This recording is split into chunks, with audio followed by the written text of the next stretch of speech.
विजय, वहाँ पे आपका victory, money, extraordinary power, morality, ये सब रहेगा। तो ये 18वें अध्याय का 78वां श्लोक है।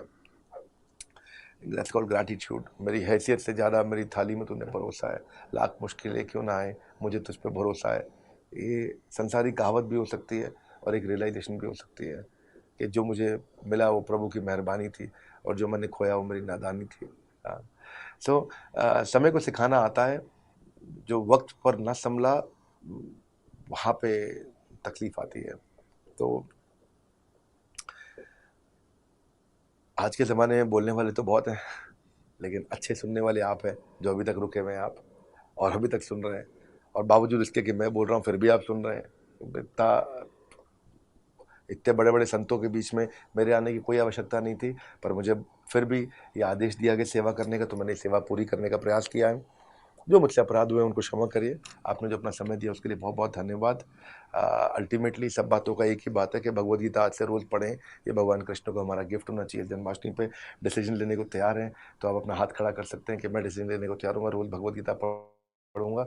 यही वो भगवद गीता है जिसने लाखों की ज़िंदगी बदल दी। इसके बारे में हम जानते हैं, लेकिन आज से एक्शन लेंगे। बस ये मेरी आपसे प्रार्थना है, हमारे साथ जुड़े रहने के लिए, इतनी देर तक मेरे को टॉलरेट करने के लिए आप सब भक्तों का हृदय की गहराइयों से प्रेम पूर्वक बहुत बहुत धन्यवाद।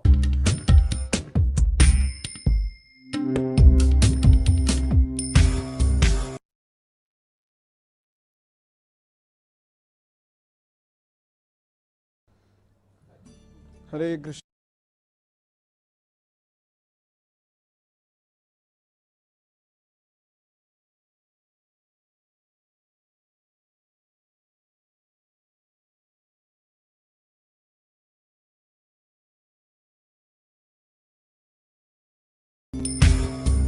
At Radha Gopinath temple, the dress department has always tried to give Radha Gopinath ji beautiful offerings to different concepts and show it through our cultural art that we have. Few years back, for a Janmashtami night dress, we had a traditionally Madhubani painted dress, which was very, very beautiful. So it was good enough number of years, and I thought it was high time we have another traditionally painted dress to give, and that's when the inspiration for the Kerala mural art came from. To different concepts. When I heard the name first time, and I was very skeptical to our cultural, because I didn't know about it, which shows the kind of ignorance we have about our own culture. Traditionally Madhubani, just in a part of a conversation, I told Preeti Radhe so that it was good enough to try this out, and I thought it was time we went to one of these artists and we saw their samples, and finally we came out with the budget for the dress. And once the budget was given, we really understood that this doesn't seem possible, and we said we'll drop this idea at this point. But then Preeti Radhe and Vritti, both of them came over and said, no, we will paint this dress. I said, this is not a painting dress, it is a Kerala mural art dress, and it's a particular kind of art in which I want a particular kind of painting to be done. But they said, no, we will learn this art. So both of them actually took classes and learned this kind of art, and that's when they started painting. Initially it came as a huge challenge of the entire dress being made for Gopinath ji and Radhavan Vihari ji and everybody. Then slowly I got to know more about the art form. The main design on Radharani's dress was designed by my sir Dr. Balaji Bhange. All of us came together to make designs for all the other ritis, for the dupattas.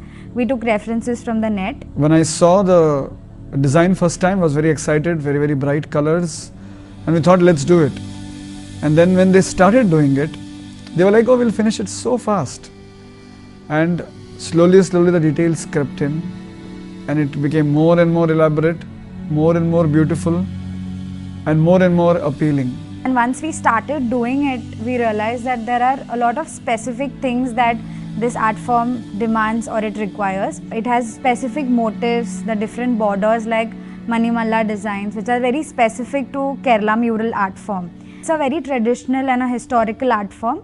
Kerala mural art हे साधारणतः भागवतम, रामायण, महाभारत या प्रकारच्या पौराणिक चित्र हे भिंतीवर रेखाटलेले आहेत. ही सगळी जी चित्र आहेत या चित्रांसाठी वापरलेला रंग हा नैसर्गिक पद्धतीचा आहे.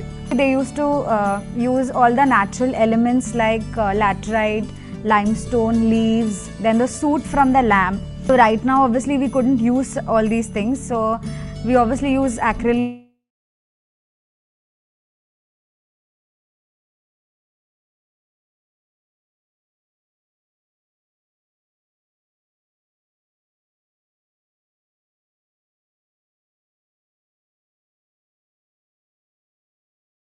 Facing.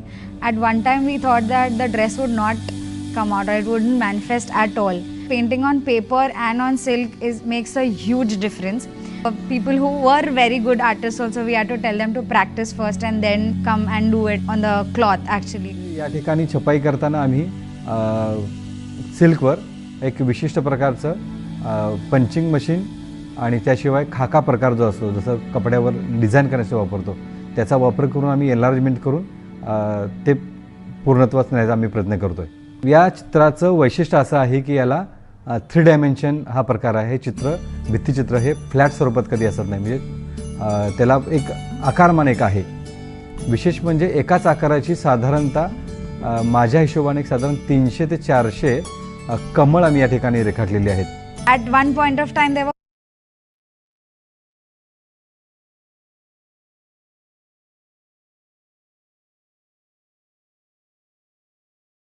ज़रूरी नहीं है कि आप कलाकार होने चाहिए.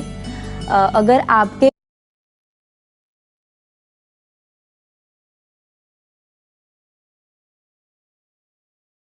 तो भगवान आपके ऊपर अपनी कृपा बरसाते हैं और आप उस पेंटिंग को करना सीख जाते. सो जो माहौल था हमारे पेंटिंग रूम का, जहाँ पे हम भगवान की सेवा के लिए ड्रेस पेंट कर, कभी हम लोग एकदम टेंशन में आ गए, ओ शिट कहीं किसी का पानी गिर रहा है, तो कुछ कहीं पेंट के कलर्स कहीं और गिर गए, तो ओ शिट अब इसको कैसे रिपेयर करेंगे हम लोग. तो ऐसी काफ़ी सारी मुश्किलें भी आई, बट बहुत मज़ा आया. कुछ लोग रेगुलर अपना समय दे रहे हैं ये सेवा के लिए, कुछ लोग of.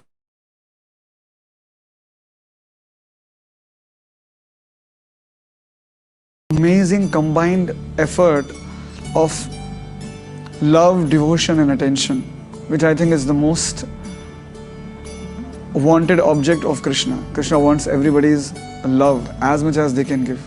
So this is the different way in which they have expressed their love. When the dress actually started and this whole concept actually started, I was quite skeptical whether they'll be able to complete this dress and whether it will look like a Kerala mural art. But at this stage, when we are ending this dress, I feel so happy that we didn't give it outside, and our congregation, all of us came together and made a dress which is so beautiful that we are all waiting to see it. It has taken a long time, which I felt requires so much patience. So there is design, there is color, there is beauty, there is a lot of love and devotion involved in this dress, and I think that makes a perfect offering for this most rarest Janmashtami, where all the different 6 tattvas are coming together. You know, this Janmashtami is very, very special. So it is going to be a very, very most heart-rendering offering. Thank you. Hare Krishna.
excited to see Radha Gopinath and Radha Vanvihari ji, Gaurnita and Gopal ji all adorn the dress on Janmashtami. We are all waiting for that eagerly.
Who have joined for this very, very wonderful event. It's a 10-day festival, my dear friends. I'm sure you must be enjoying for the last 8 days. It's a 10-day festival celebrating Krishna Janmashtami and the 125th appearance day of Srila Prabhupada, jointly hosted by Sri Sri Radha Gopinath Temple, ISKCON Chopati, and Govardhan Eco Village. It's a joint endeavor to really have this 10-day festival. And today, on this most auspicious day of Krishna Janmashtami, we would like to welcome all of you. Bhaktivinoda Thakur, in one of his bhajans, has written, Madhava Tithi Bhakti Janani Jatane Palana Kori. He says that we should celebrate this wonderful events, Madhava Tithi, the wonderful events, with great jatana, with great enthusiasm. And they are like Bhakti Janani. They are like mothers of devotion. They nourish our spiritual life. And as a mother nourishes the child, these days they nourish our spiritual life. And one of the most powerful ways, my dear friends, to nourish our spiritual life on these auspicious days is by hearing Krishna Katha, which can actually, nourish our soul. So we are most fortunate to have His Holiness Sri Radhanath Swami Maharaj in our midst to deliver us this Janmashtami 2021 Janmashtami lecture. Before I invite him, I also wanted to let all of you know that this day is also very, very special for His Holiness. It is the 50th anniversary of His Holiness entering Sri Vrindavan, landing. It apparently seemed that it was accidentally he landed on Mathura station in Vrindavan, but I'm sure we all know it was a perfect arrangement of Lord Krishna. So today is the day where he just happened to be finding himself on the platform of Mathura Junction. And he asked somebody, what is the day? He said, today is Krishna Janmashtami. So it is a very special day for all of us and very, very special day for him as well. And on this most auspicious day of Janmashtami, and also having an added flavor of 50th anniversary of Radhanath Swami Maharaj landing in Mathura, Vrindavan.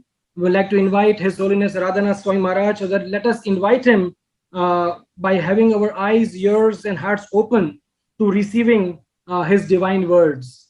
So, Radhanath Maharaj, thank you very, very much for accepting the invitation. We are live now on krishnafest.in, Maharaj. There are many devotees who have been, and many people who have been watching this online. So thank you very much, and we request you to begin your talk.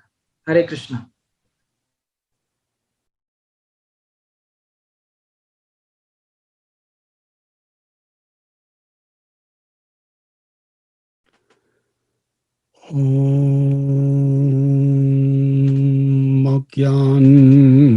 Timidandasya Jnananjana Chalakaya Chakshurun Militam Yena Tasmai Sri Gurave Namaha.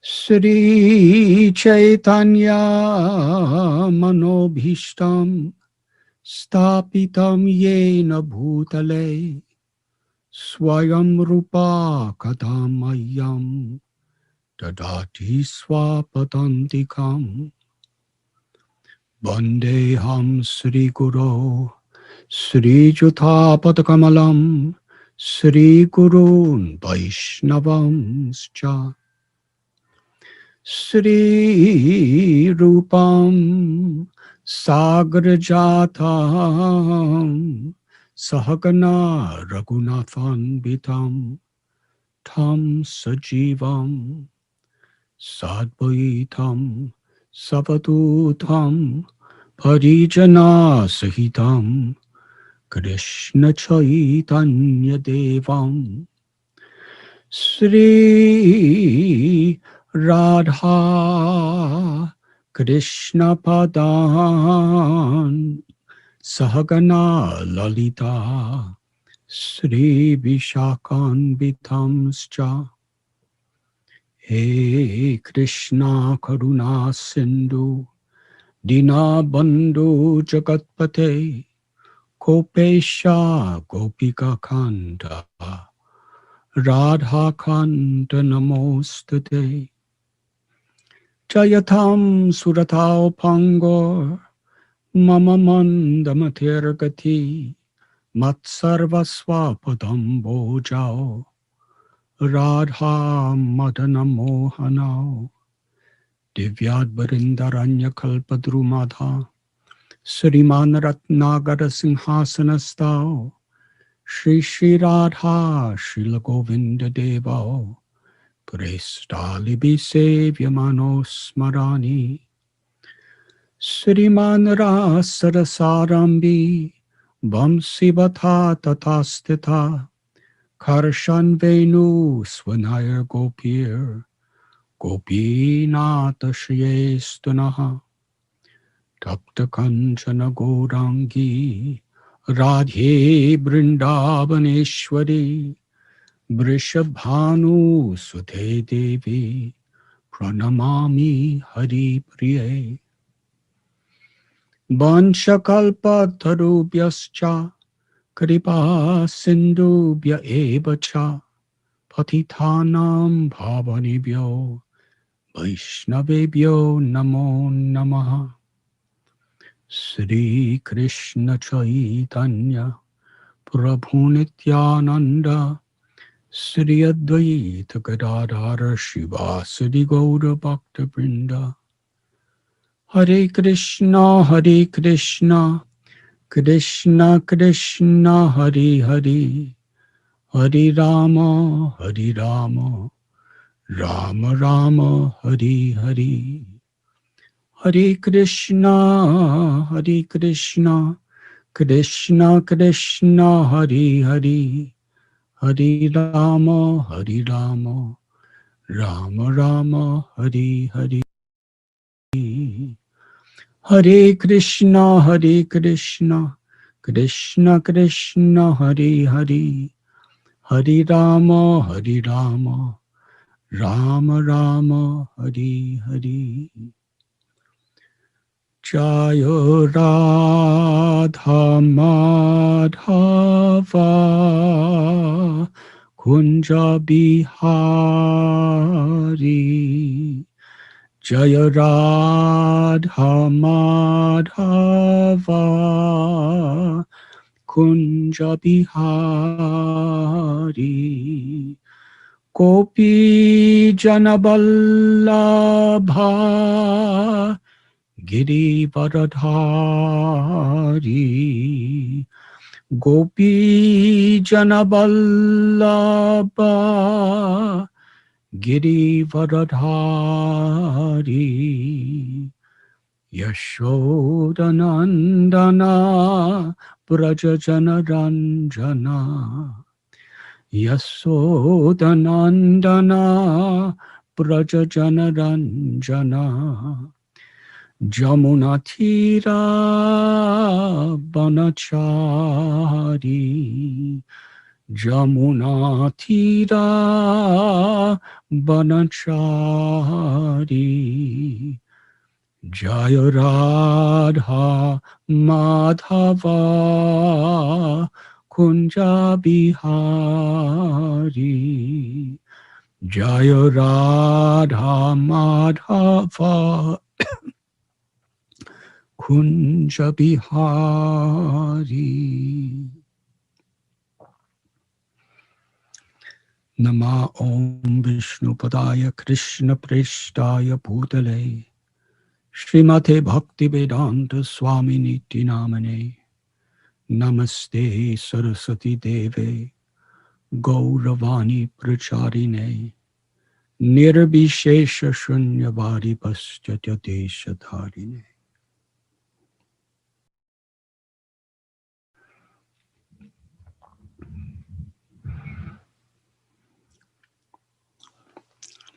I am sincerely grateful to each and every one of you for so graciously coming together for this celebration of the supremely auspicious appearance day of Lord Sri Krishna.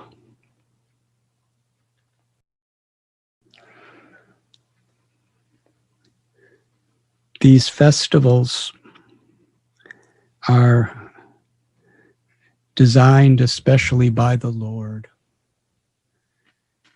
and inspired by all of our previous acharyas as an opportunity to put everything else aside in this ever-changing world and be together to focus our full attention on our real purpose of life. We are all eternal souls. Najayate mriyate vakatachet. The nature of the soul is beyond birth, beyond disease, old age, and death. The nature of the soul, Satchidananda. We are full of knowledge of our relationship with God, our relationship with others, our relationship with nature, our relationship with our own body and mind. And the very heart of that relationship is that everything in existence is ultimately for the purpose of facilitating Krishna's pleasure. Ananda is to reconnect with the infinite joy of God. Krishna's pleasure is to love and be loved. And mamaivam so jivaloke jiva bhuta sanatana. Every soul is a part of Krishna, of the same quality as Krishna. And our nature is to love and to be loved. And everyone is looking for that love. Under the influence of Maya or the illusory energy, we're trying to find that love in the pleasures of the interaction between the mind and the senses and the objects of the senses. We're desperately struggling in this world to overcome loneliness, boredom, suffering, frustration, seeking happiness. Anandamayo Vyashat. It's our nature to be happy.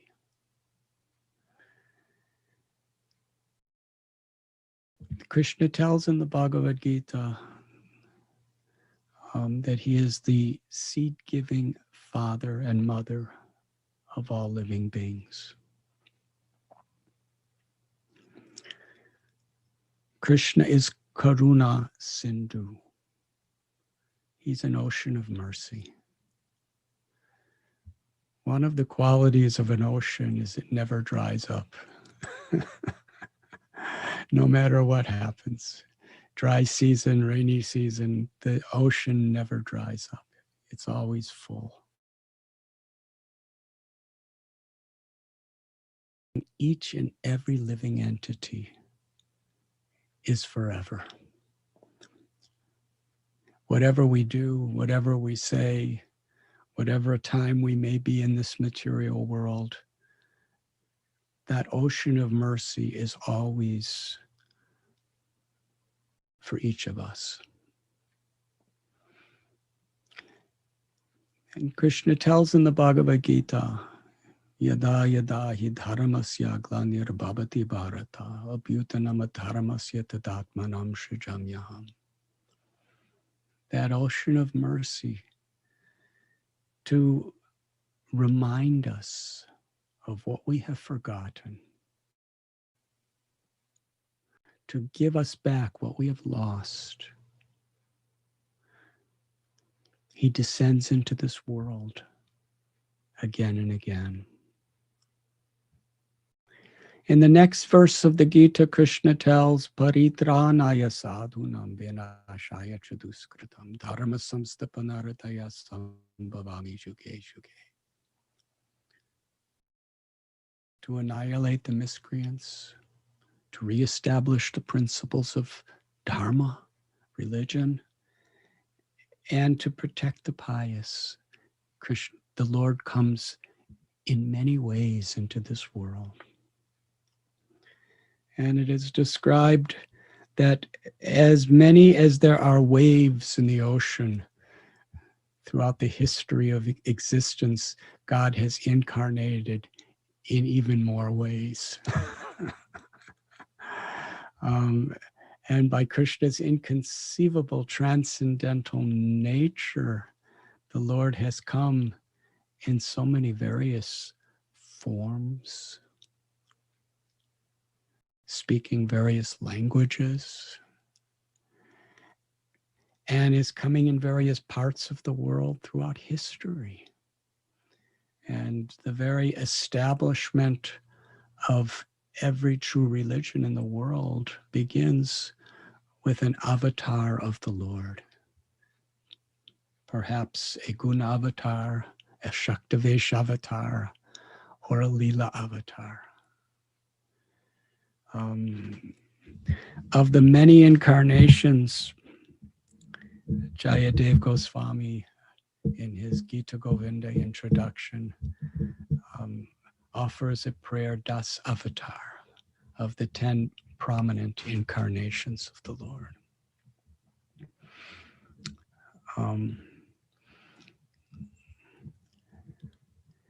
The Srimad Bhagavatam goes into much greater detail into so many different incarnations, and also describes the very principle that the Lord descends always to give the same message, but gives various quantities of information within that lesson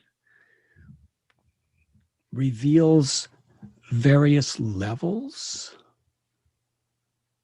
of understanding the supreme goal of life, and also speaks according to Kala Deshapatra, the time, the place, and the circumstance. But the goal and the purpose is always to realize we're not this body, to transcend this false ego, which is the cause of all suffering and conflict, and to understand the nature of the soul. Liberation, or the experience of total peace, freedom from all the desires and the anxieties of this material existence, is one aspect of God's teachings. It is called mukti. But the fullest and most completely satisfying of all the gifts that Krishna gives us is the liberation of prema pumarta mahan. To awaken the soul's love for the Supreme Person. The word Bhagavan refers to God as a person who is the supreme source of all beauty and who is the complete whole of all beauty. Krishna is all beautiful, infinitely beautiful. Infinite means there's no beginning and there's no end. And his beauty is achintya, it's inconceivable. Because although it's infinite without end, still at every moment for all of eternity, it's growing and expanding.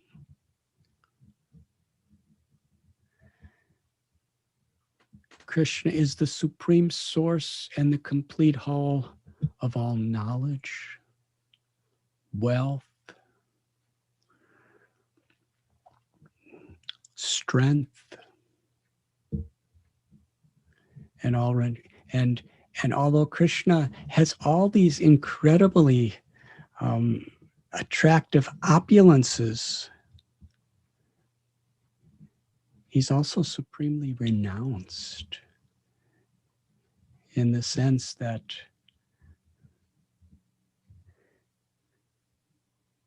Krishna is conquered by the love of his devotees and is eager to give all credit to the love of his devotees. In the Bhagavad Gita, Krishna tells that he's the strength of the strong, the intelligence of the intelligent. He's everyone's abilities in every way. Prakriti kriyamanani guna karmani. Under the influence of the false ego, we take credit for what we could do well, unaware that actually it's just we're just borrowing a tiny little drop from the ocean of Krishna's qualities. But Krishna, who is that ocean, he loves to give credit to his devotees. In Bhagavad Gita, Krishna had Arjuna make a promise, and in order to protect Arjuna's promise, Krishna broke his own. That is described in Mahabharata in relation to Bhishma Dev.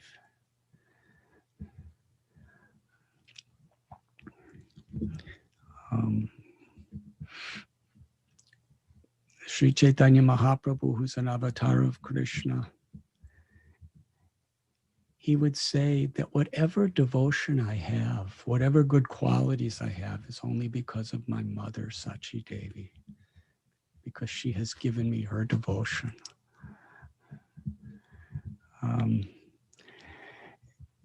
How is this? We're all seeking to take credit, and the only one supreme person who deserves all credit is always seeking to give it to others. That is renunciation. And that is what makes Krishna all attractive. Ishwara Parama Krishna Sachidananda Vigraha Anadiradir Govinda Sarva Karana Karana. Krishna is the supreme controller of all controllers. His beautiful body, his personality, his pastimes are eternal, full of knowledge and full of bliss. Among all the various incarnations of the Absolute Truth, one time in a day of Brahma, the Lord comes in his original form of Krishna, Govinda, to perform the pastimes of the spiritual world. And in doing so, to attract all of us back home, back to Godhead, to re-enter into the eternal loving pastimes of the Supreme Lord.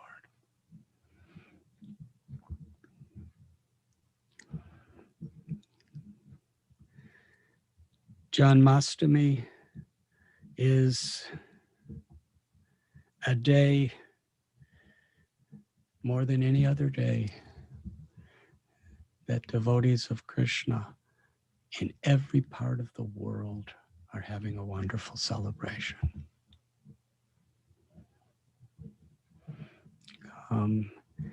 In some places on Janmashtami, literally millions of people come. At Sri Sri Radhanath Bihari Temple in Mumbai, hundreds and thousands of people come. In Radha Parthasarathi Temple in Delhi, hundreds and thousands of people are coming to hear, to chant, to see the Abhishekam, to offer prayers, and to behold the beautiful darshan. A darshan, it's very much a once-a-year darshan. It is very specially planned for many, many months in advance. I know at Sri Sri Radha Gopinath Temple, we're a very small temple in comparison to some of these great temples. But still tens and thousands of people come. And for months and months and months, there's preparations. And the preparation itself is a celebration of Janmashtami, because devotees have an opportunity to serve together, to do something much greater than what each of us individual could do.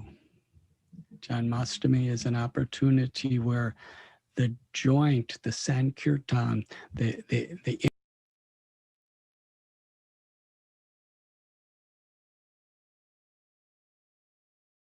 interconnection of rendering service for a higher cause manifests into something that is most beautiful. At the Bhaktivedanta Manor in London,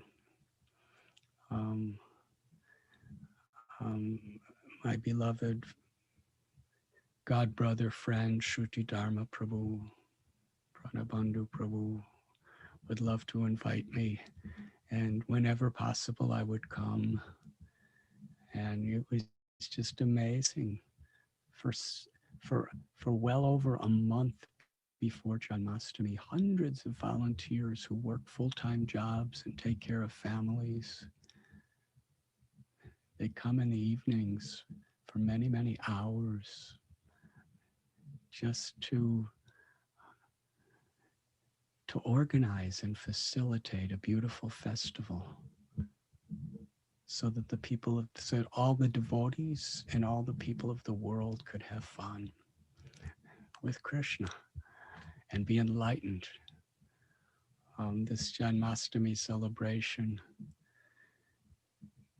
was very meaningful to me, because when I would come sometimes weeks or a month in advance, and I'd see all these hundreds of people until late at night, just preparing and preparing, coming from their homes, sometimes from far distances, they were just so happy.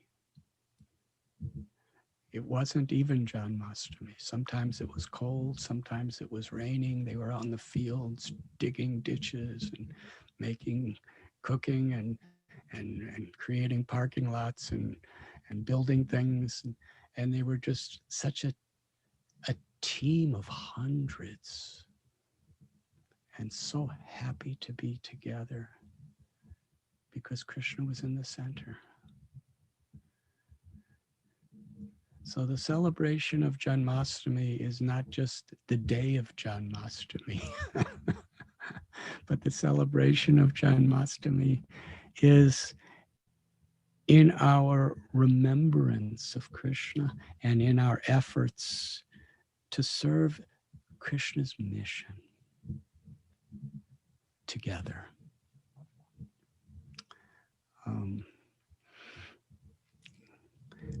Srila Prabhupada, he took sannyas in 1959 in Mathura. He renounced the world in Mathura so that he can give his full energy to bring the glory of Mathura Vrindavan to the world. And previous to Srila Prabhupada's coming to the West in 1965, Janmashtami was celebrated in big ways in Mathura, in some parts of India, and in people's homes.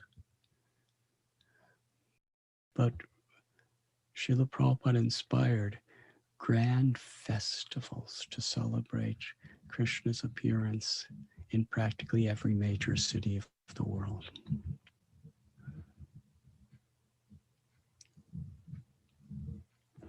Because Krishna comes to bestow mercy upon the fallen souls by attracting the fallen souls to the higher happiness of his transcendental beauty and pastimes. And when devotees are preparing for Janmashtami,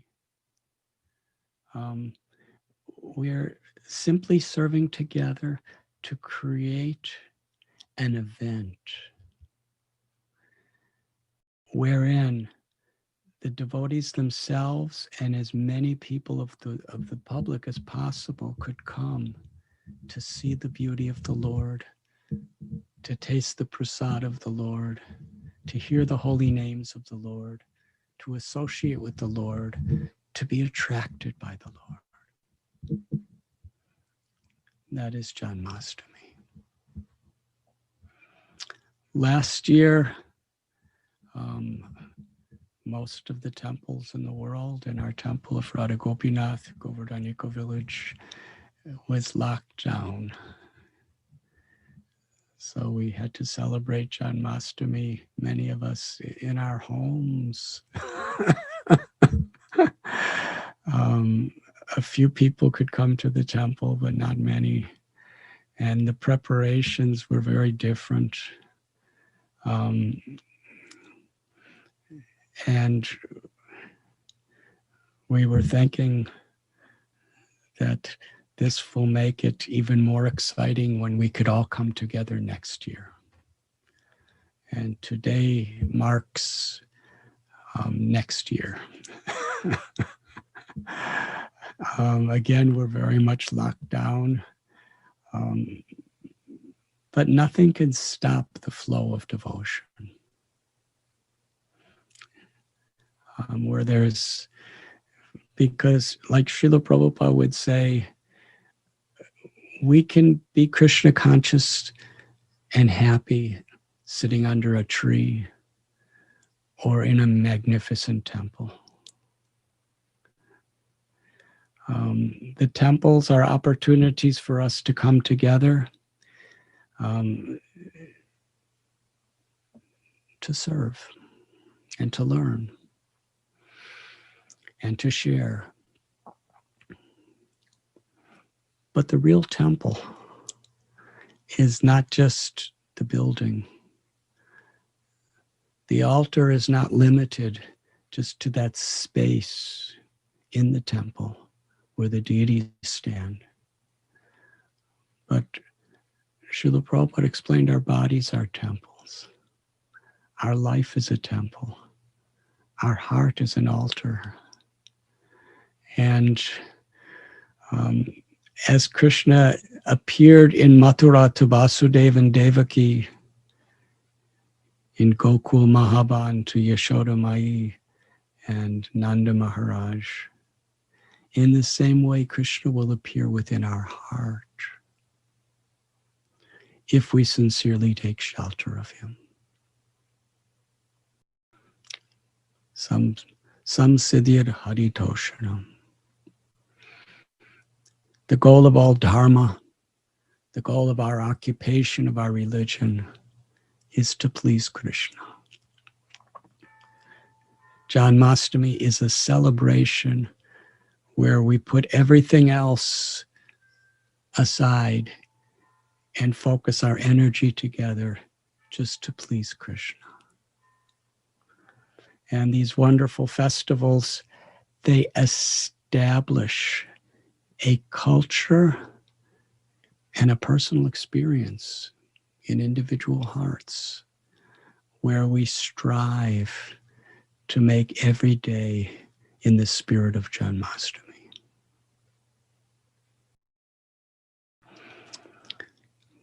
Janmashtami 2021. I'm just thinking about when I'm in Radha Gopinath temple and there's thousands and thousands of people and devotees are so busy trying to coordinate the crowds and make special queues or lines, and devotees serve in so many ways to decorate the deities and decorate the altar. And for months in advance, they're creating souvenir magazines and trying to raise funds for the event. And on the day of the event, there's music and kirtan, and there's kathas, and there's massive cooking, and so many things are happening. It's just so busy. And it goes from early morning, Brahma Muhurta, way beyond midnight the next day. And here we are celebrating the same event with the same enthusiasm, with the same people, with the same association of devotees, just sitting in our little rooms in various parts of Mumbai and India and the whole world, through Zoom. But what makes Janmashtami pleasing to Krishna is our enthusiasm to serve, our unity with one another, and our aspiration to love him. And that is, nothing could check that spirit within the hearts of the devotees. So let us be grateful. We can think in a sad way that why is it like this? sitting in a lonely, I'm seeing so many little lonely houses with just a few people in it. On some screens, I'm just seeing one person with a white wall behind them. And this is not the way I see you usually at Radha Gopinath Temple. But let us be grateful, because the spirit of gratitude for the opportunity to remember Krishna and be with devotees in any way, in any form, is what will please Krishna. And that's at the heart of Janmashtami, our desire to please Krishna.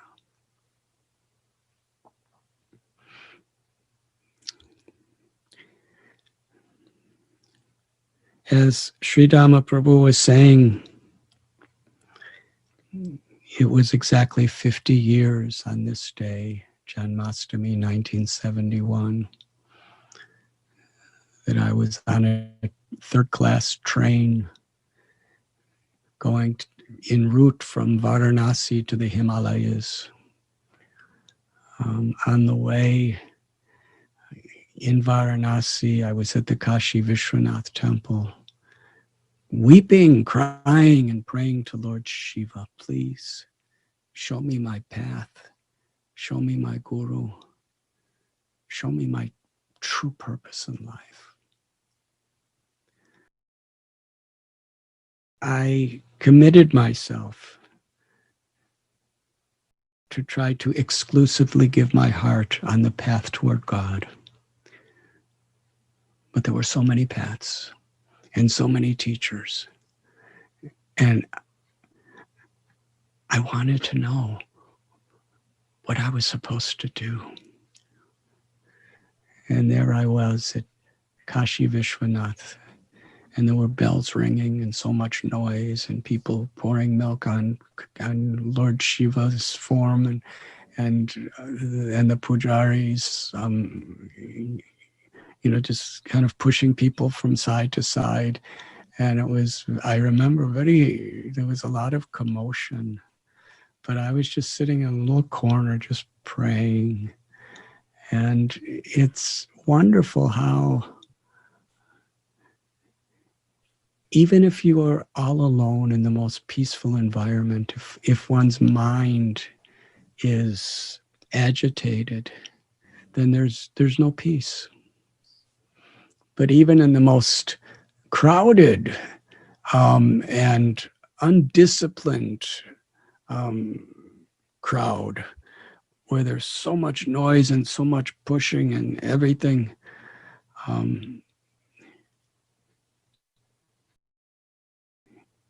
if we're seeking a connection with God in that situation, it's more peaceful than a forest.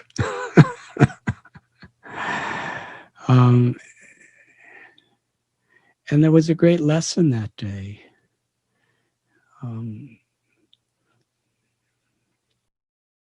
I felt in my heart Lord Shiva assuring me that yes, your desire will be fulfilled. And I was thinking it will happen in Amarnath, where I'm going to worship him in the Himalayas. But then the train was stopped and there was monsoon rains, and the train was in a field for 24 hours at least, and then somehow or other it moved. And I crawled out a window just to get some water and air at this station, and the train left without me. And where am I?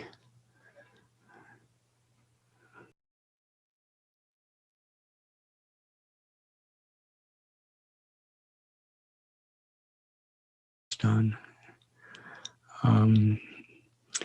And there were, I don't know, there were tens and thousands, hundreds and thousands of people there, and there were dramas, and there was plays, and there was music, and there was kirtans, and there was dancing, and the darshan was just in this little underground cell, which was in those days the only temple of Krishna. Was one person at a time practically could go down into this underground cell, just a single line, and to see, the prison where Krishna was born.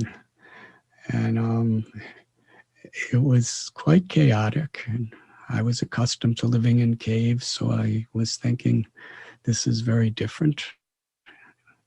But it was wonderful. And at midnight, everyone went to Vishram Ghat, to the Dwarkadish temple. And there I saw a temple that's not so big. Perhaps 1,000 people could fit in it comfortably. And there were tens and thousands of people all pouring in, and nobody could stop anyone from entering. The police were trying to beat people back with sticks, but ultimately it was like trying to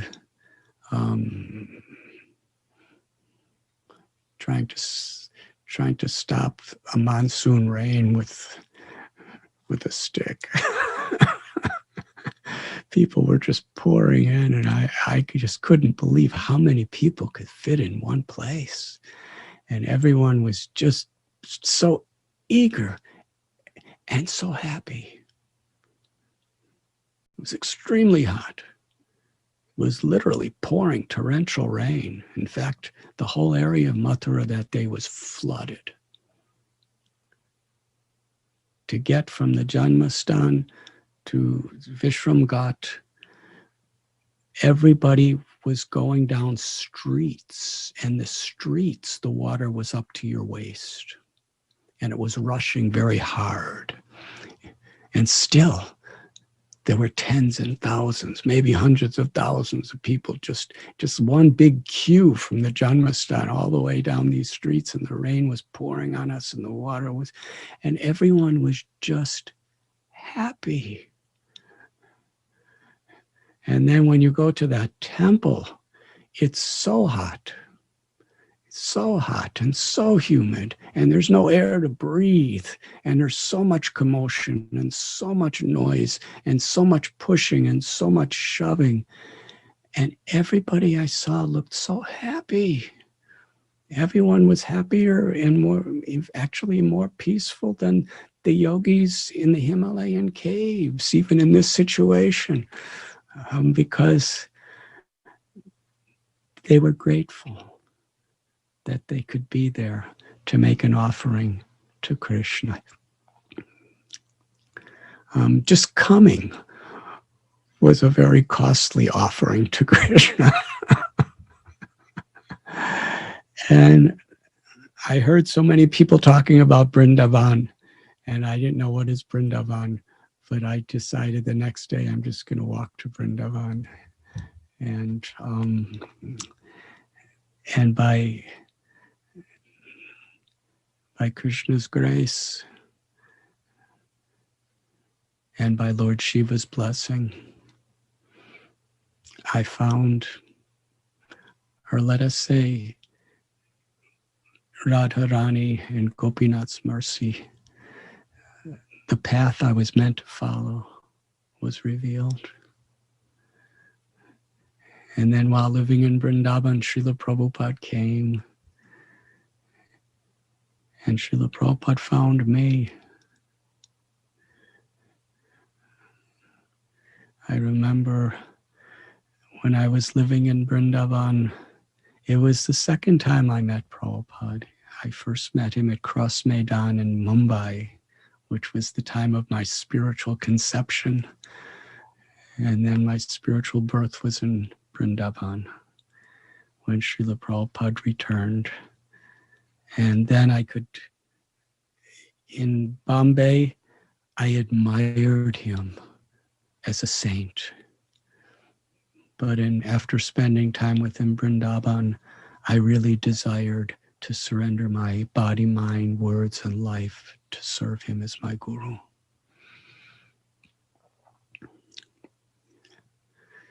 So 50 years ago today, that apparent accident, which was quite troublesome, of being stranded in a lonely railway station in the dark of night, in the dark of the early morning, it opened the doors for the opportunity to ultimately be in the association of all of you and to serve all of you. It is really a lesson of life, that everything really is connected. Because everything's connected to Krishna. Every spirit soul is spiritually connected with every other spirit soul. And every event of this world is either connected through indirectly God's grace through karma, or directly God's grace through mercy.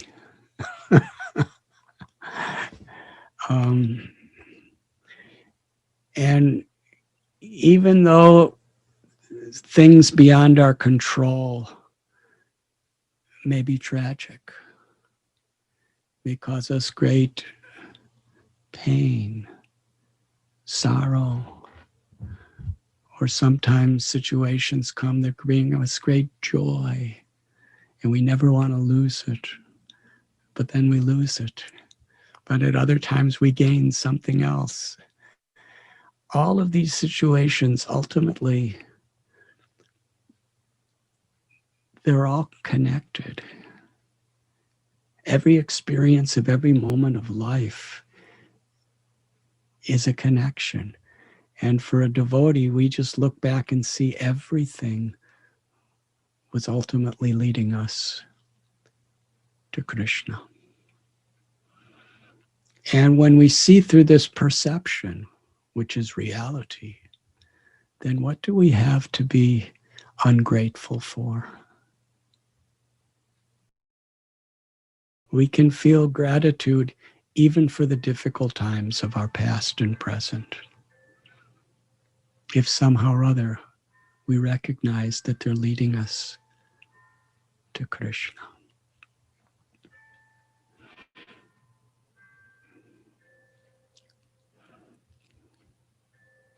Janmashtami is a time when we prepare ourselves throughout the year through our sadhana, our seva, our satsang, our association, to offer our hearts, our love, our lives to Krishna. And Krishna appeared in such a way to attract us to come to him. Janma karma chame divyam evam yo viti tattvata tyaktva deham punar janma naiti mameti sorjana. Krishna tells in Gita that one who understands the transcendental nature of my appearance and activities never takes birth again in this material world, but attains my supreme abode.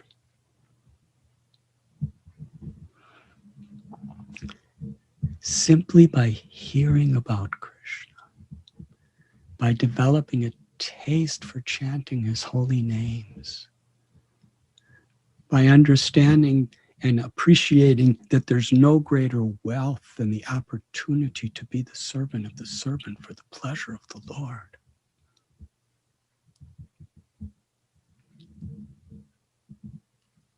We can please Krishna.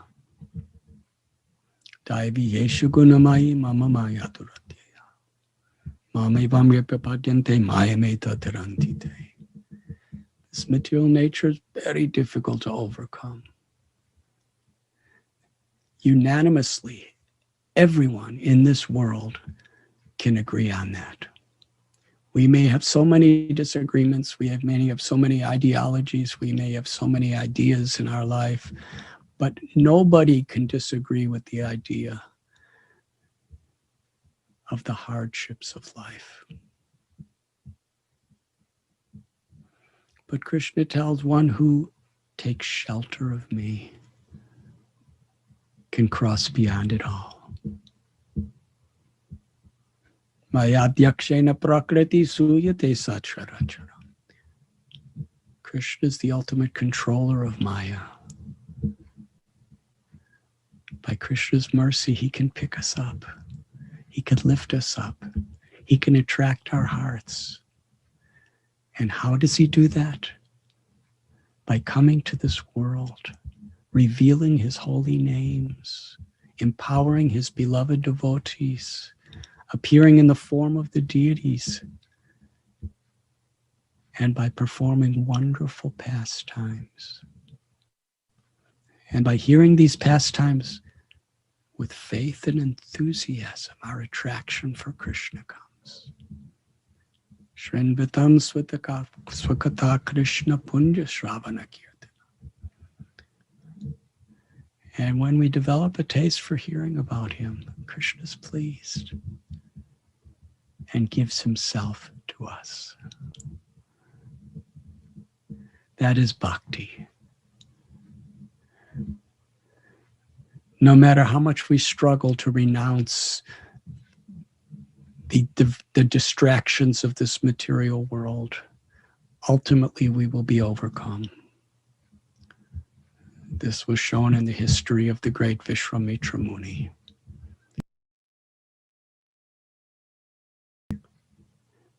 But later on, Vishwamitra Muni learned the lesson.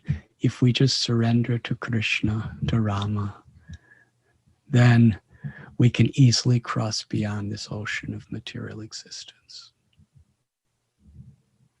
Samsara davana ladita loka. The material world is like a blazing forest fire, but the Guru is carrying the rain showers of the mercy of Krishna. The mercy of the Guru is that the Guru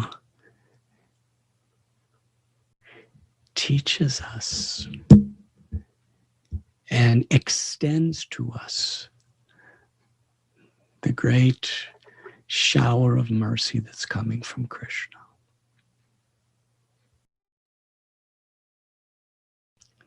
Srila Prabhupada, who is the Guru for all of us, he is the founder Acharya of ISKCON, and I like to think founder means many things. One thing is he found all of us.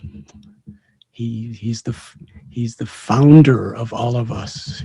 Somehow or other, he found us in this material existence, and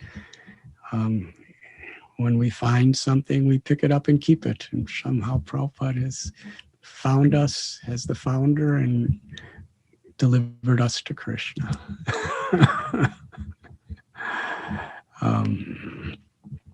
And for that, it takes so many millions of births to have this opportunity. Let us be grateful.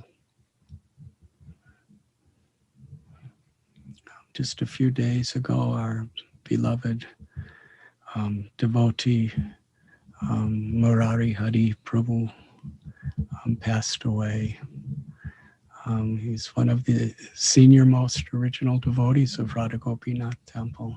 I'm remembering him from long ago, and how, over all these decades and years, his enthusiasm to serve Radha Gopinath and the devotees was always so strong.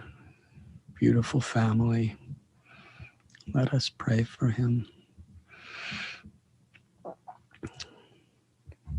I'd like to speak something about the description of Krishna's appearance within this world. I will share some of the great pastimes, philosophy, and information that has been revealed to us by Srila Vedavyas in the Srimad Bhagavatam and the Haribamsa, and by Srila Jiva Goswami in Gopal Champu. Jiva Goswami begins by describing Maharaj Vrishni. His descendant was Devamnidha, who was a great king of the Vrishti dynasty.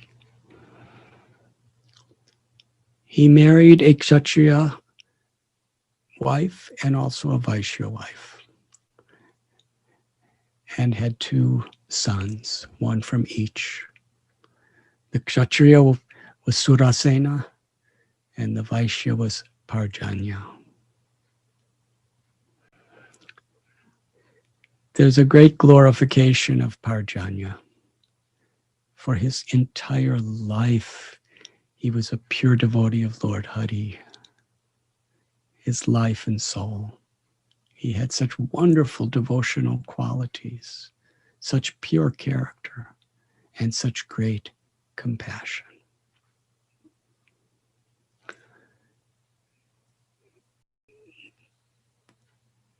The testimony of one's connection to God's love is one's character. And the heart of character is one's compassion to others. Parjanya was the emblem of love and compassion. He married Varyasi, and together they moved to Mahaban, Gokul, just across the river Yamuna from Mathura. And there Parjanya and Varyasi were made the king and queen of Brajbhumi. Parjanya and his good wife had 5 children. Upananda, Abhinanda, Nanda, Sunanda, and Nandana. Of the 5 children, the middle child, Nanda Maharaj, was especially endowed with divine qualities. They all were liberated, enlightened beings. But even among liberated, enlightened beings, Nanda Maharaj was so special.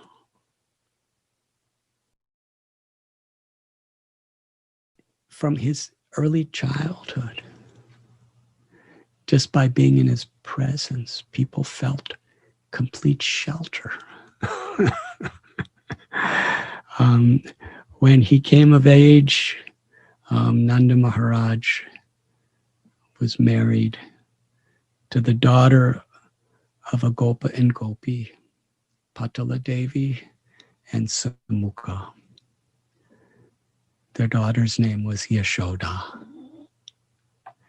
When Yashoda Mai was born in this world, there was prosperity everywhere. Just her name means that in her presence, fame, wealth, joy, happiness, enlightenment, everything good comes. And after some time, the source of all those characteristics was going to be born from her. So Yashoda and Nanda Maharaj, they lived together with their families in Gokul. And Parjanya and Varyasi, they decided that it was time to retire, to go to the forest and exclusively dedicate all their hearts and lives in remembrance and the service of the Lord. They planned a coronation ceremony to establish their eldest son, Upananda, as the king of Braj. Everybody from all over Vrindavan and Brajbhumi came for this ceremony. It was something so important and so joyful. With Brahmins chanting mantras and appropriate rituals, from his heart of heart, Parjanya conferred upon Upananda the position, the role of the king of Vrindavan.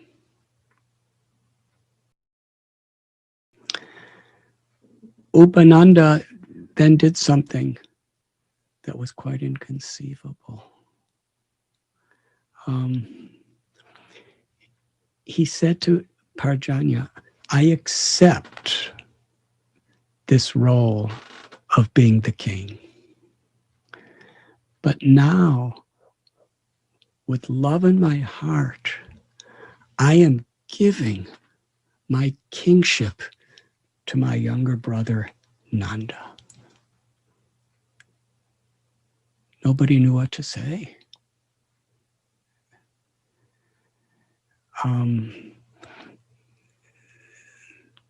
He said that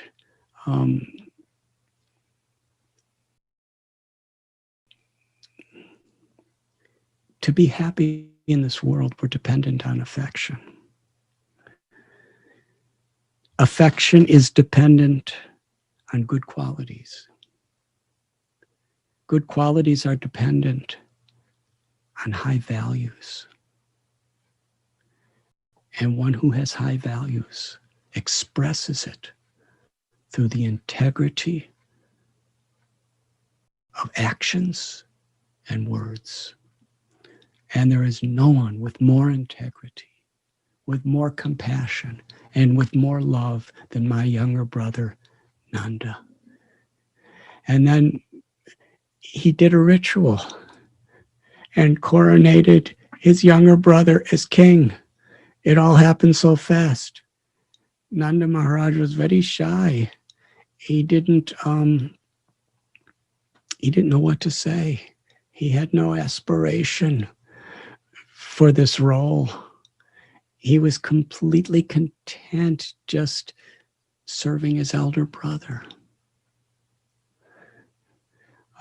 Meanwhile, Parjanya and Varyasi, they, upon seeing the love between the children, their hearts were flooding with happiness. What could bring more happiness to a mother and father than seeing true love and respect of their children for each other? Seeing that Nanda Maharaj was very shy and quite speechless to accept, even though it was already done, Upananda, he said that everyone in the kingdom loves Nanda Maharaj and Yashoda. Why? Because of their pure love for all of us. I am completely dependent on the shelter of Nanda Maharaj. So why shouldn't the whole of Braj Bhumi find shelter in the leadership of Nanda Maharaj? I can feel that my decision is very pleasing to Narayan, the Supreme Personality of Godhead. Because just look, Nanda Maharaj, just look. Every one of the Brijabasis, their eyes are like thirsty honeybees drinking the nectar of your beautiful lotus form. And with these words, Nanda Maharaj, to serve the Brijabasis, to serve his elder brother Upananda, he accepted, and he became Brajendra, the king of Braj. And there was such a great celebration. Everyone was filled with joy. Nanda Maharaj declared that you may make me the king, Upananda, but I'm always subordinate to you. And Upananda said, I'll be your minister, and whenever you call for me for advice, I'll give you advice. And for the rest of their lives, every single advice that Upananda ever gave to Nanda Maharaj, he took it as his life and soul. Yashoda Mai and Nanda Maharaj, the way they led the Brijabasis, everyone felt so much shelter, so much happiness. Everyone loved each other. because Yashoda and Nanda loved everyone so dearly. Their example was so exemplary. The nature of Vrindavan is everyone loved each other. Everyone respected each other. Everyone served each other. Every class of human beings, the cows, the peacocks, the birds, the bushes, the trees, everyone was united by the wonderful love and compassion of Nanda and Yashoda. There was no reason to be unhappy. But still, every single living being in Vrindavan was unhappy because the years were passing and Nanda and Yashoda had no child. And they knew that Yashoda Mai wanted to be a mother and Nanda Maharaj wanted to be a father. And they knew the role of the king is to provide children to lead others for the future.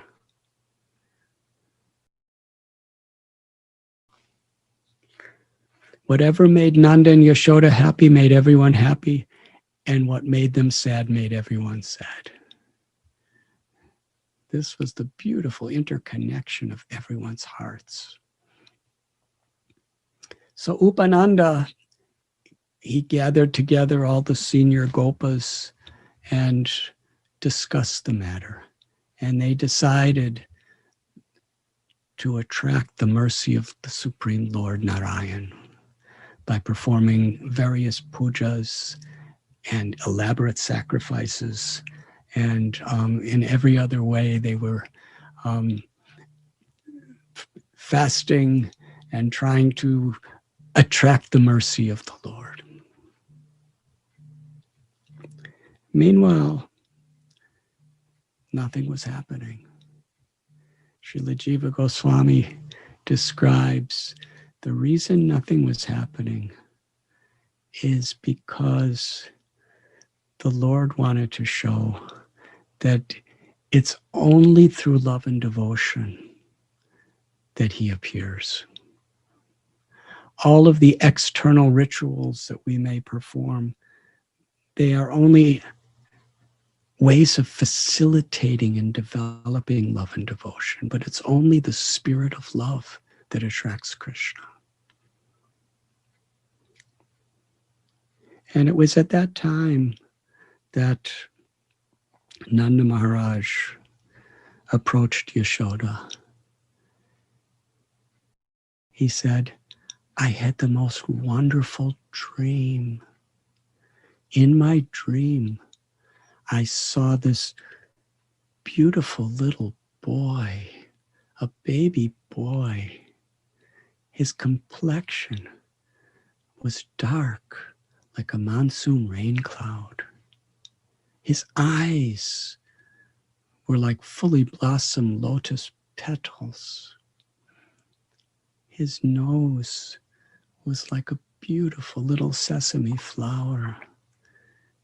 His hair was beautifully blackish, curling around his moon-like face. His every limb was so charming.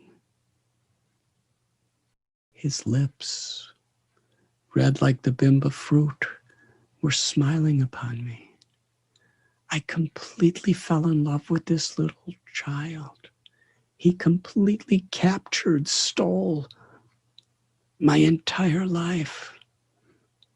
I'm in love with this child. And then I saw this little child on your lap, Yashoda. He was playing on your lap. And I saw that you were feeding your motherly love through the milk of your breast to this little boy.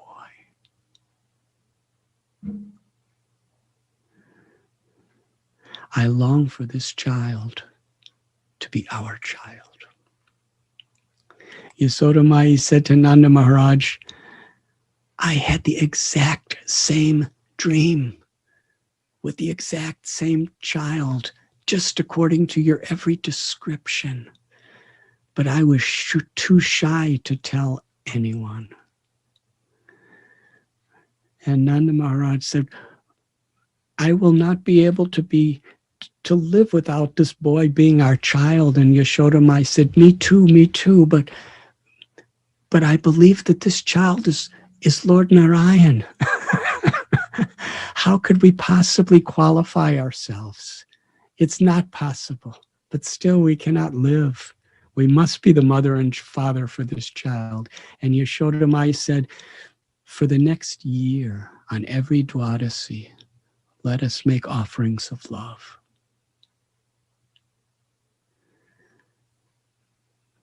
As the year was passing,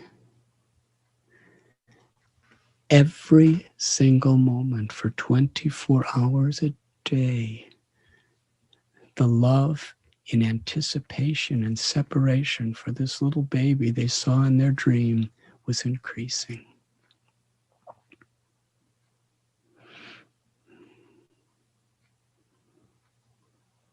Meanwhile, in Mathura, there was the marriage of Vasudeva and Devaki. It was a glorious festival. There was marching bands and there was kirtans and everyone was dressed very opulently and there was dancing and there was so many brahmas singing beautiful prayers and mantras. And after the marriage ceremony, there was going to be a procession where Vasudeva was bringing his new wife, Devaki, to his home. Devaki's cousin brother, Kamsa, was feeling very emotional by the experience. On his beloved sister's marriage, he wanted to please her. Even though he was such a powerful person, he wanted to take the role of the chariot driver to personally escort his sister to her new home.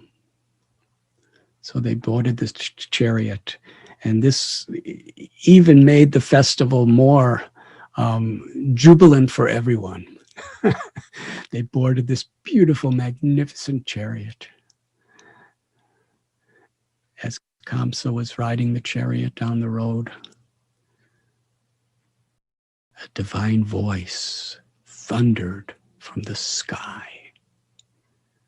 Kamsa, you are a fool. The 8th child of the lady that you are carrying is going to be the cause of your death.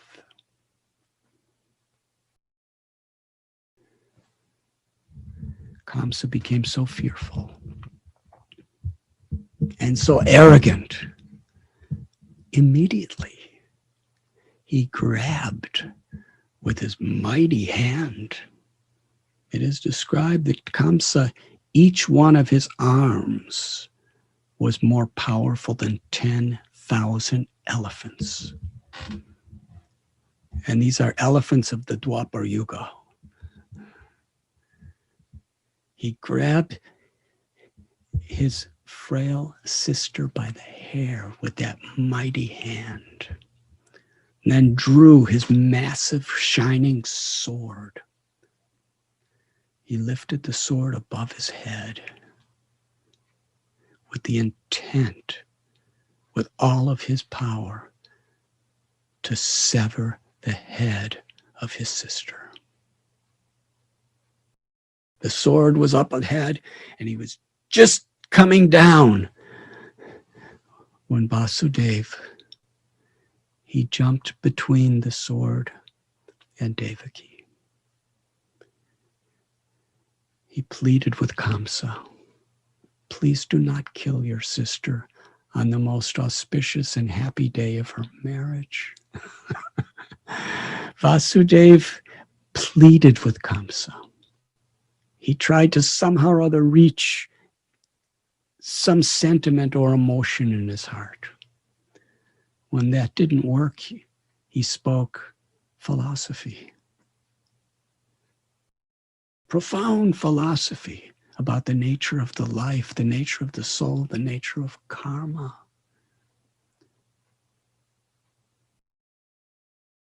How infamous he will be forever for killing his own sister on her marriage day. Stop this atrocity. Kamsa's eyes were radiating red with anger. He was breathing very heavy. He was intent on killing his sister. Finally, when all else failed, Vasudeva made a vow that you have no danger from Devaki. She loves you. She always has. Your danger is from her child, her 8th child. I promise you, any child that's born of Devaki, I will personally deliver to you. The power of Vasudeva's integrity. Even such a wicked, envious, corrupt person as Kamsa knew that Vasudeva would never go back on his word. Kamsa said yes, and he let them go. Not long after, their firstborn child was born. His name was Kirtiman. And Vasudeva brought Kirtiman to Kamsa and said, according to my promise, here is my child. Kamsa's heart melted. He said, actually, Vasudeva, I have no danger from this child. It's the 8th child. You take him home and be happy. Afterward, Kamsa met with his ministers, and they spoke in so many ways to influence his heart to be evil to his own sister. At that moment, just to accelerate the appearance of the Lord and to serve the higher purpose of Krishna, Narada Muni appeared at the palace of Kamsa. And even though Kamsa was so much an asura, still he took pride in being a religious man. He externally, whenever it served his own purposes, he was cultured and religious. When Narada Muni came in, Kamsa offered his obeisances. He sat him in a high seat. He washed his feet. He made so many offerings. His purpose was not to love God. His purpose was to have good luck and blessings to serve his own goal to exploit and to be victorious over others.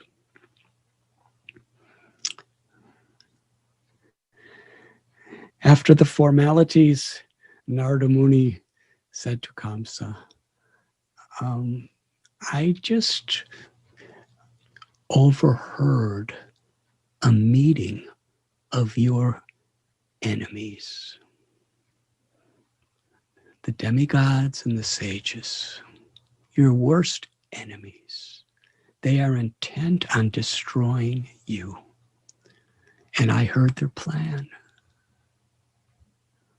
They were talking about Mother Earth, Bhumi, who came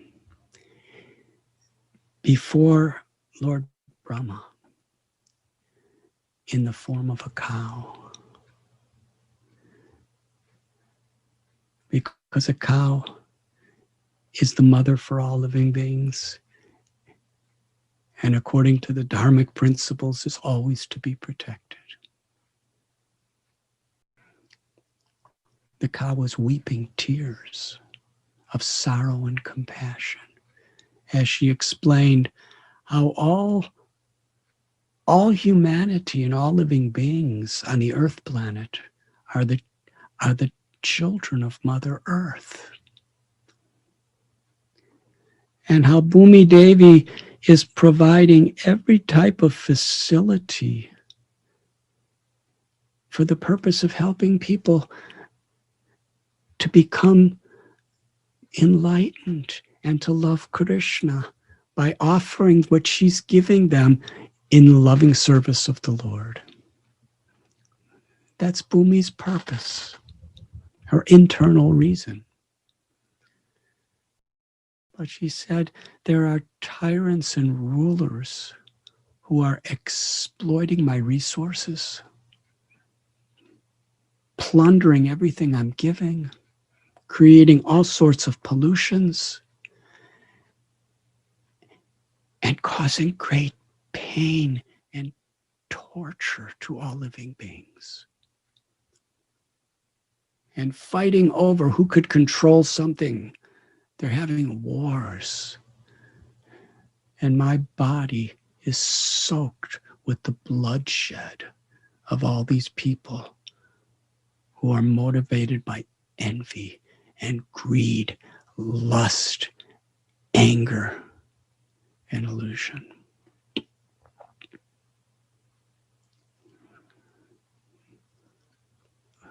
Lord Brahma, along with all the major demigods, they took Bhumi Devi to the shore of the ocean of milk and offered prayers to Lord Vishnu.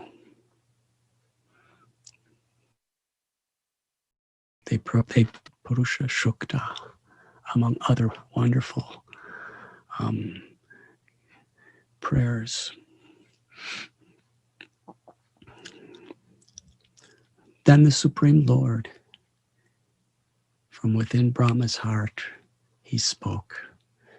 And Brahma gave the message to all the others that that the Lord understands what is your dilemma, and he is already decided and preparing to come to the earth to fulfill all of your desires. The Lord wants you to help him. You should take birth in the Yadu and Vrishni dynasties to prepare for the Lord's arrival. Narada Muni told a story. He said, the Lord is coming to kill you.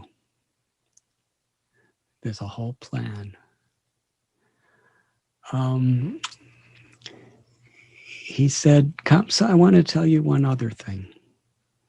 In your previous life, your name was Kalanemi, and Lord Vishnu killed you.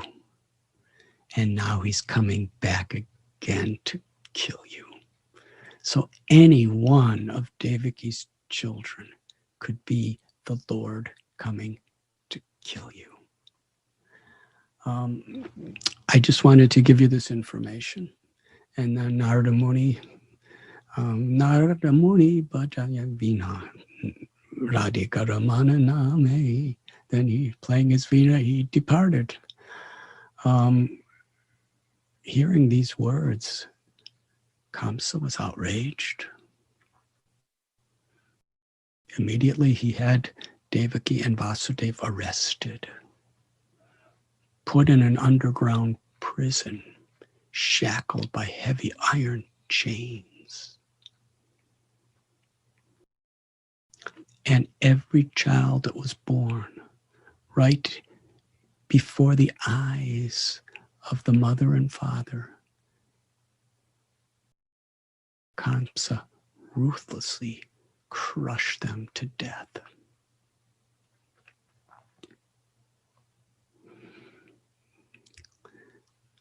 Haribamsa explains how is it that Kamsa was the son of Ugrasena, who was a great devotee. and Padmavati. Padmavati was a very pious, devoted queen, and Ugrasena was a great Vaishnava.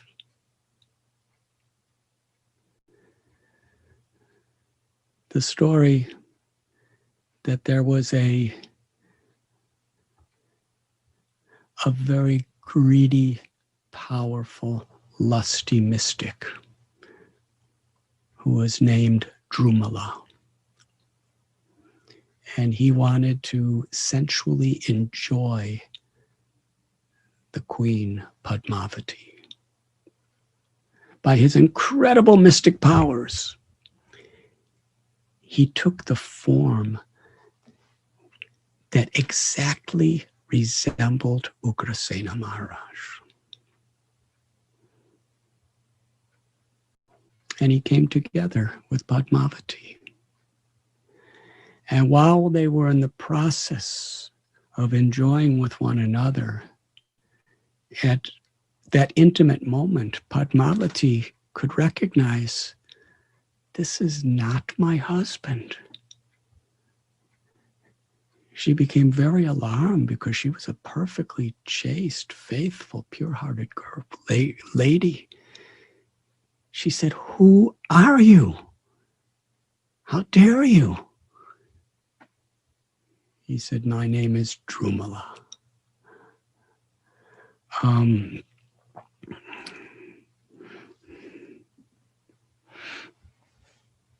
Padmavati was so angry that she cursed him. And upon being cursed, Drumala became even more angry. And he said, "Oh, you dare to curse me? Well, I give you this curse, that the child that I have just put in your womb will be Kamsa. He will be so evil, so powerful, so greedy, so arrogant, so violent, that he will terrorize the entire world, and he will be the cause of the greatest misery for you and your husband."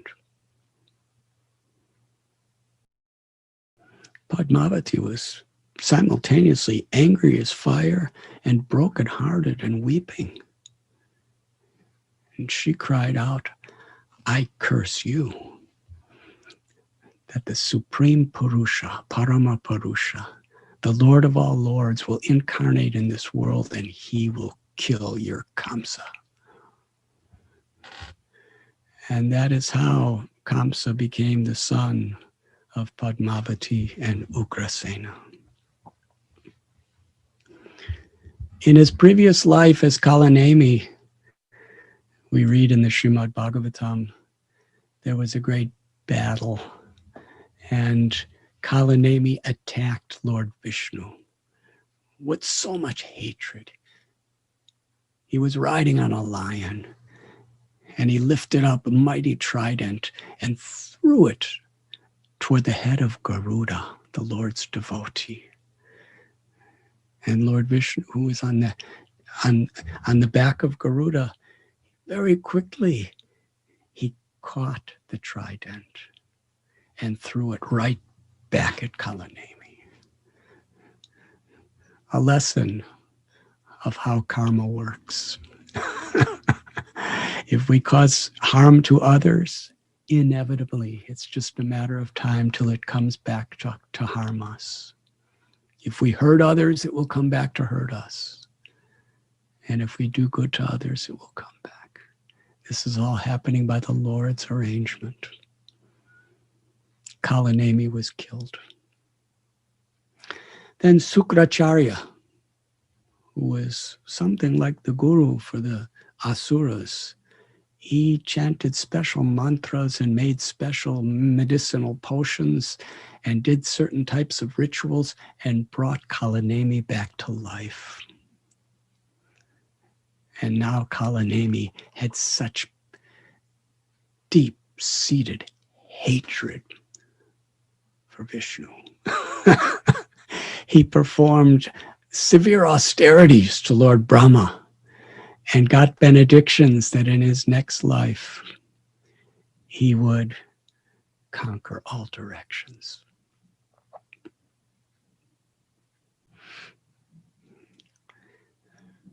And now he was Kamsa. In the prison cell of Mathura, Vasudeva and Devaki had 6 babies. And each of the babies, as soon as they were born, their very soft, fragile bodies were lifted by the mighty hands of Kamsa and smashed against rocks for a bloody death. Horrifying.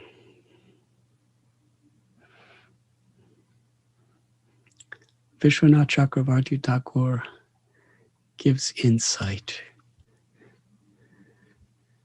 that why would Narada Muni subject Vasudeva and Devaki to this situation? Narada Muni has such a higher complete vision. It is explained herein that there was a sage named Marichi, and Marichi represents the mind. He had 6 sons. Those 6 sons, one time they witnessed that Brahma, somehow or other, he came under an illusion and approached his own daughter, Vak, and she ran away. And upon seeing this, the 6 sons of Marichi laughed. The Lord wanted to demonstrate, however great we are, the power of illusion is so great. Unless we're taking shelter of the Lord, taking shelter of the association of the Lord's devotees, and taking shelter of our sadhana, very carefully, very diligently, that we can be diverted. Srila Prabhupada explained that practicing Krishna consciousness in this material world is like a razor's edge. If we're not careful, there'll be blood. Srila Prabhupada said, the problem with all of you is you do not have appropriate fear of Maya. Because if we have that appropriate fear of Maya, we don't become paranoid, but we understand the necessity of taking shelter of Krishna for strength. Anyways, because of this aparadha Brahma, who's the greatest devotee, the 6 sons of Marichi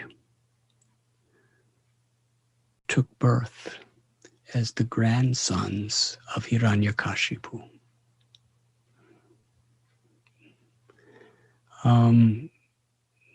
When they grew a little older, they went out to perform tapasya and got benedictions. When Hiranyakashipu discovered that they were doing tapasya and getting benedictions and they were worshiping somebody other than him, he became furious. How dare you worship anyone but me? How dare you do anything without my permission? Souls, the sons of Marichi, they didn't want to be the sons of Kalanemi or grandsons of Hiranyakashipu. They just wanted to go back to their original abode. They were devotees. And by Narada Muni's influence, when the curse was fulfilled and Kamsa killed them, their eternal souls went back to their heavenly abodes. But now something was different. What was different was they got the association of being in Devaki's womb for so many months. They were in the association of Vasudeva and Devaki. And in that association of having the motherly love of two such great Paramhamsa Vaishnavas, they became completely purified, pure devotees, and attained the perfection of life.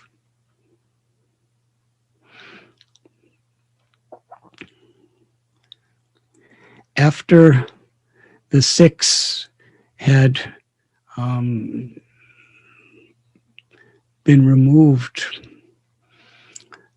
then Lord Balaram, the original spiritual master,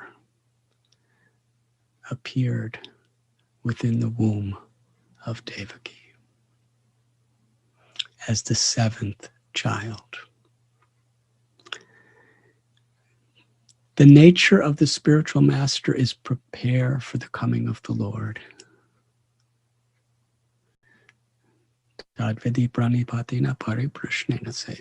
When we approach a spiritual master, a guru, the guru, and we submit ourselves with humility and a desire to serve and please. Yasya prasada bhagavat prasada. When the guru is pleased, then the instructions he gives us takes root within our heart. And our hearts are prepared.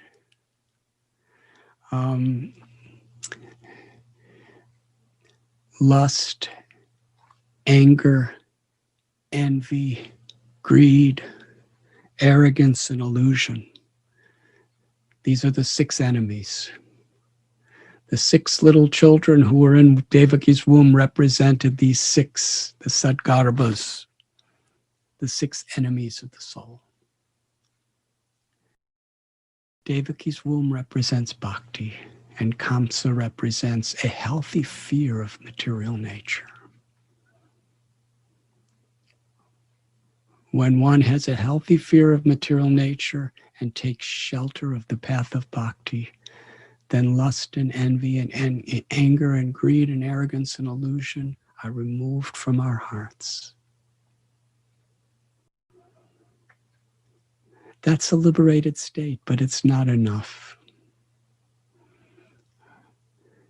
It's something like, I'm going to use a very gross example. Do you remember when in school they used to use chalkboards?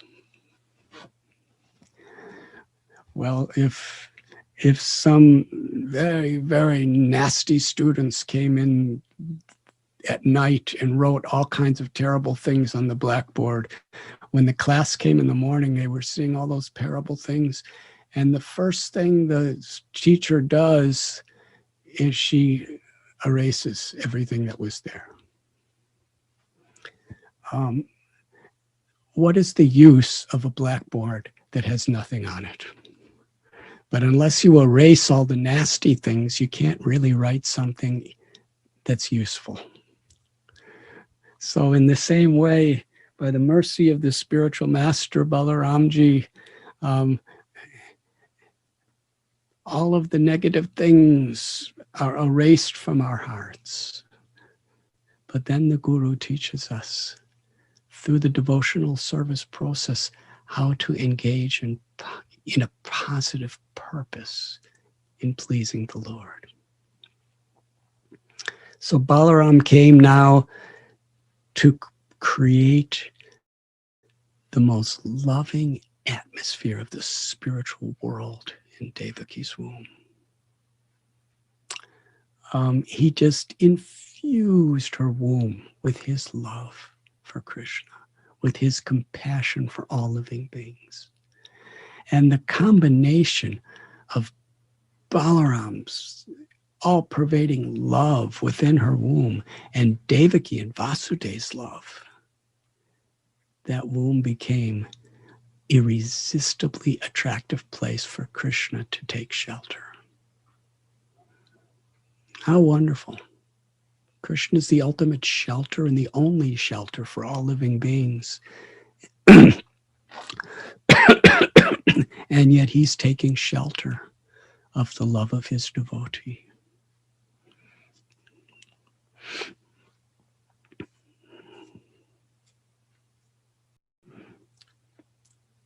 around the same time, in Gokul,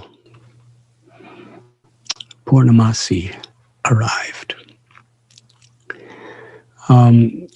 When she arrived, all the leading Brijabasis were still having their meetings to try to resolve the problem that Nanda and Yashoda still had no children and nothing seemed to be working. But when they saw this elderly lady who was so effulgent, with such good qualities, they came out to greet her. They asked, "Who are you?" She introduced herself as Purnamasi. She is the disciple of Narada Muni, the mother of Sandipani Muni, who later was Krishna's guru and Balaram. And the little boy that was with her was named Madhu Mangal. He was a son of Sandipani Muni, the grandson of Purnamasi.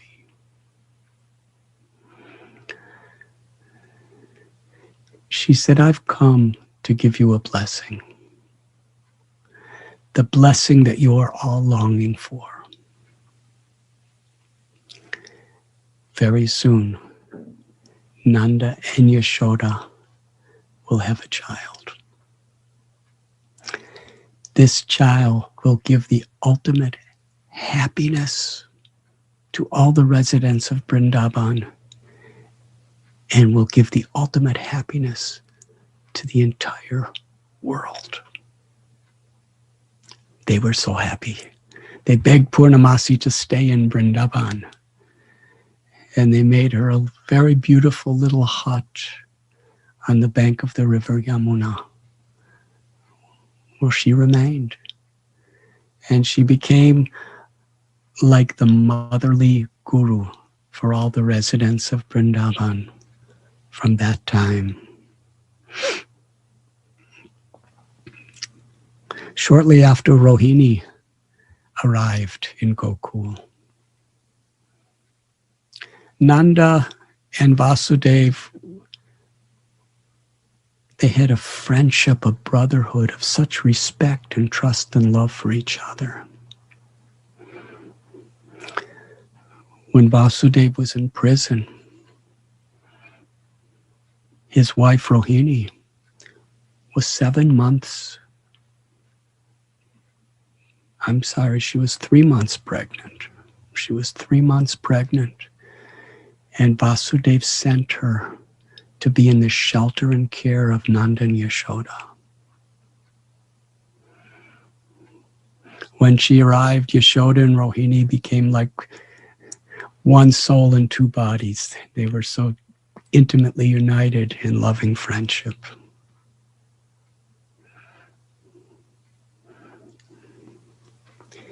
Krishna called Yogamaya and told Yogamaya, "Your instruction is to transfer the child from the womb of Devaki, Balaram, to the womb of Rohini in Gokul. And I want you to become the daughter of Yashoda."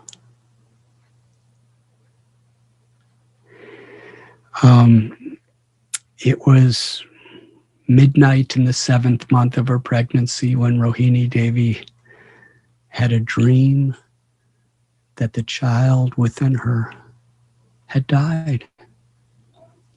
She woke up and she saw that she was no longer pregnant. There was no child in her womb. She felt very sad. At that moment, Yogamaya spoke to her that I am your original child, Balaram. I am transferring him from the womb of Devaki into your womb. And his name will be Shankarshan because he's uniting the two families. Rohini Devi is the eternal mother of Balaram. The child that was within her womb originally was an expansion, and they merged together, and the original Balaram was now in her womb.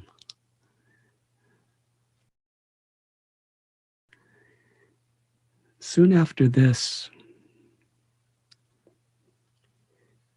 Krishna appeared in a wonderful vision to Nanda and Yashoda simultaneously.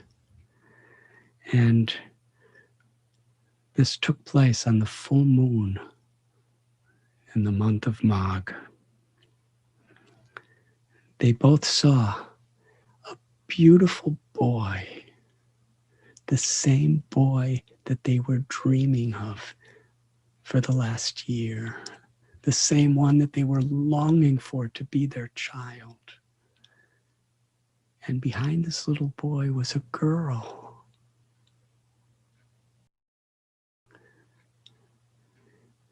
Nanda Maharaj and Yashoda shared what they both experienced,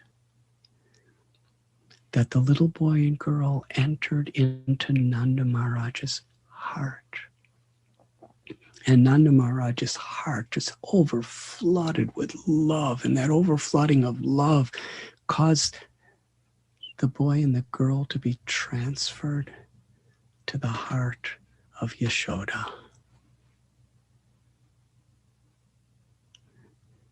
And the little girl entered Yashoda's womb. From that day, Yasoda Mai manifested symptoms of pregnancy. And every day, day by day, she was growing a little bigger. And when the news came to all the residents of Vrindavan, they were filled with joy and filled with anticipation for the birth of the son of Yashoda and Nanda.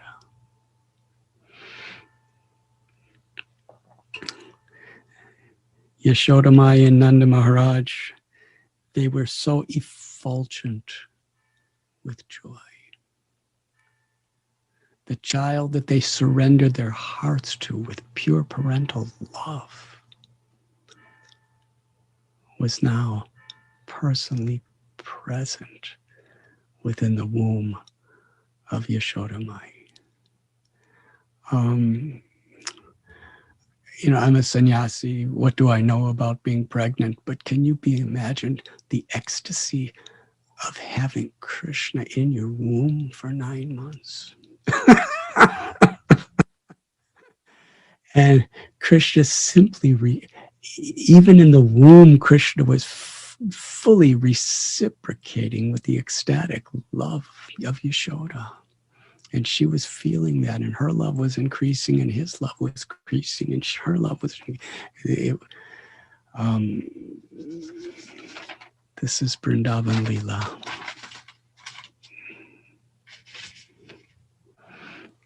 The 14th month of Rohini's pregnancy, on a full moon night or day, she gave birth to Balaram.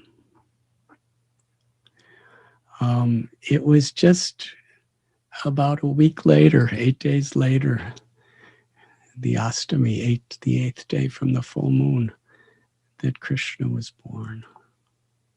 But during those 8 days, when Yashoda Mai would hold Balaram on her lap, he would come close and feel the presence of his beloved Krishna just on the other side of Yashoda Mai in her womb. And Balaram's happiness, literally like the root of a tree, when it's satisfied, every part of the tree becomes satisfied. Balaram's happiness, being so close to Krishna, infused the entire Braj Bhumi with bliss. In Mathura, at midnight,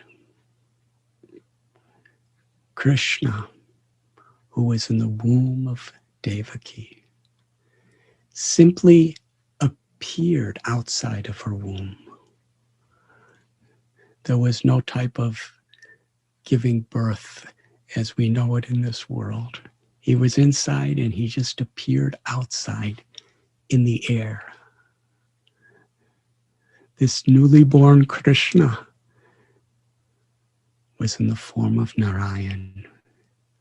He was fully dressed with lovely robes and garlands, kostubamani, crown. He had 4 arms holding the symbols of the lotus flower and the club and the conch shell and the chakra. And he illuminated the prison cell. Vasudeva and Devaki, they understood. They had parental love for their child, but they were fully aware that he's the Supreme Personality of Godhead. They bowed down to him and offered wonderful prayers. Devaki expressed to the Lord, even though she saw he's the almighty source of everything that exists, still, she had the mother's love for a child. That inconceivable combination is something extraordinary. She said, "My Lord, I'm afraid for you. If Kamsa sees who you really are, he'll come to harm you. Please change your form to be an ordinary baby so that we can hide you." And Lord Narayan, he blessed Vasudeva and Devaki and gave the instruction, when I take the form of a baby, Vasudeva, bring me to Gokul, Mahaban, and exchange me for the little child of Yashoda, and bring that little girl back here. Meanwhile, Yogamaya is in the womb of Yashoda. And by the Lord's will, Yogamaya did something wonderful.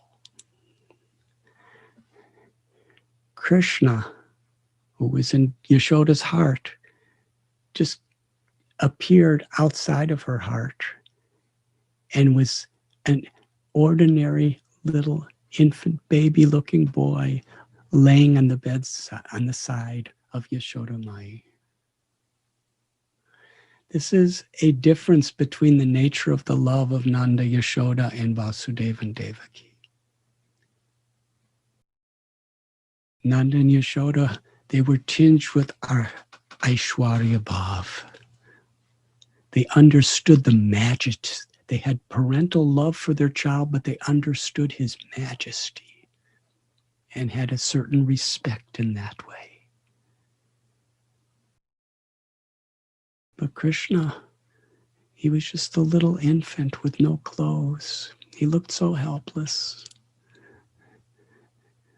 There was no conception for Nanda Yasoda except he was just their little boy, helplessly dependent on their motherly and fatherly love. When Krishna was born, exactly at the same time, midnight, it was in the midnight hour that Krishna was simultaneously born in Gokul to Nanda and Yashoda and in Mathura to Vasudeva and Devaki. But by Yogamaya's influence, Yashoda Mai was sleeping. She didn't even know she had a son. He was just laying beside her.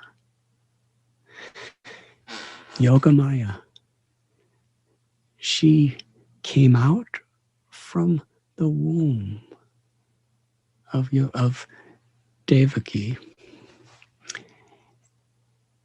and invisibly like a wind, she carried little baby Gokulananda Krishna across the Yamuna to Mathura.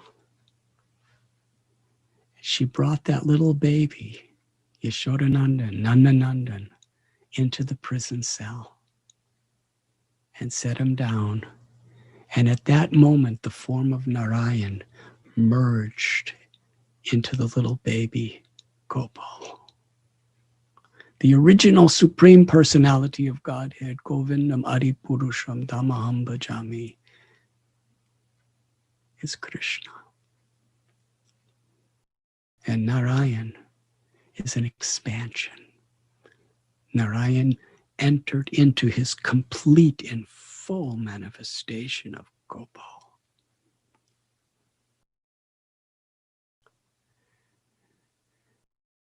Vasudev picked up little Gopal. Suddenly, the chains around his body came off. All the doors to the prison opened. And all the guards and everyone else in Mathura fell asleep. This was the first time in years that Vasudev had the opportunity to be outside. And he's holding his little baby Gopal. Some of you are experiencing what it's like at this time of the year. There was a massive monsoon rainstorm that night. And Vasudev, he was walking through this torrential rain. But Balaram, who prepared everything for the womb of Devaki, for Krishna to come, is always preparing everything. He appeared as Anantashesha and took the service of an umbrella so that Vasudeva and Gopal would not be touched by a drop of rain. When they came to the river Yamuna, the Yamuna was flooding. The waves were very, very ferociously swirling. Not ferocious, but they were very rapidly swirling. How is it possible for Vasudeva to cross it with a baby in his arms? By the mercy of the Lord, Yamuna Devi became completely peaceful. And there was a pathway only up to Vasudev's waist where he could cross.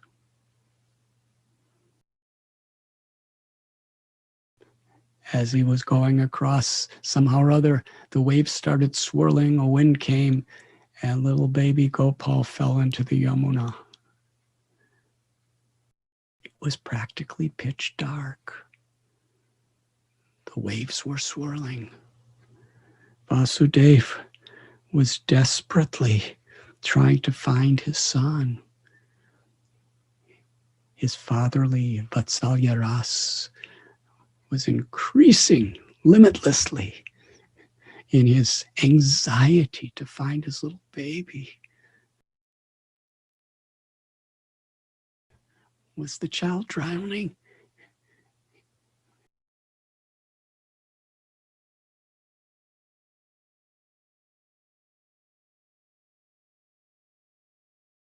He couldn't see. He was just looking to it, but the river was flowing and winding in whirlpools, and he couldn't find little Gopal.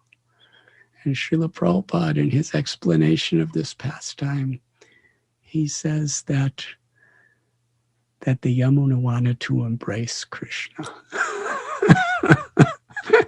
And Krishna wanted to be embraced by Mother Yamuna Mai. So he fell into her embrace. And after that beautiful, loving relationship between Yamuna and baby Gopal took place, then Krishna appeared within the hands of Vasudeva again.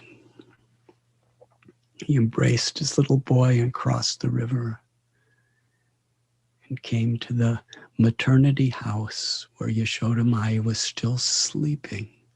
In fact, everyone in Gokul was sleeping. Nobody knew Vasudeva had come. Vasudeva came to the bedside. He placed little Gopal back where he originated, on the side of Yashoda.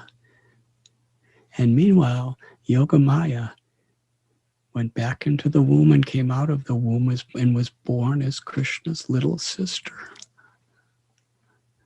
And she was laying in the side of Yashoda. Vasudeva made that exchange and brought Yogamaya back to Mathura. In the prison cell, Devaki was so happy. This little baby girl, the daughter of Yashoda. How special that was. All the doors of the prison on their own locked by the power of Yogamaya. The shackles came back on their bodies. Everyone woke up. Yogamaya cried. Immediately, the word was sent to Kamsa. Because during the pregnancy of Krishna, Devaki and Vasudeva were so effulgent, Kamsa knew for sure, this is the child that has come to kill me. So Vasudeva was living in total absorption and hatred toward Krishna. He was so fearful. When he would go to sleep, he would dream of Vishnu coming to kill him. When he was eating, he was just seeing Krishna coming to eat him in his food. When he would look at the sky, he would say, Krishna coming down from the sky to kill him. When he would look in any direction, he was seeing Vishnu coming to kill him. So Kamsa was very Krishna conscious, but in a very negative, unfavorable way. But he was absorbed. And now the moment had come. The child was born. Kamsa immediately rushed down to the prison cell and went to grab the little baby girl from Devaki. Devaki was desperately crying that Kamsa, this is a girl. You have no danger from a girl. You've killed all my other children. Just let me be the mother for this one little baby girl. I beg you, I plead with you. With his mighty hands, Kamsa ripped that little baby child out of the arms of Devaki, lifted him over his head, about to dash her to death on a rock. But as he was holding his hand up, ready to come down, the baby slipped out of his hand. She was a newborn infant. Many of you have seen at Bhaktivedanta Hospital, I see sometimes what a baby looks like when they're only an hour old. Yogamaya was just born about an hour before. She was just a tiny little infant baby girl, so tender. And here Kamsa was about to crush her against a rock, but she slipped out of his hands and went into the air and manifested her form of Durga, with 8 arms, carrying celestial weapons, riding on a lion. Kamsa was stunned. She said, Kamsa, the child that is going to kill you is already born somewhere else.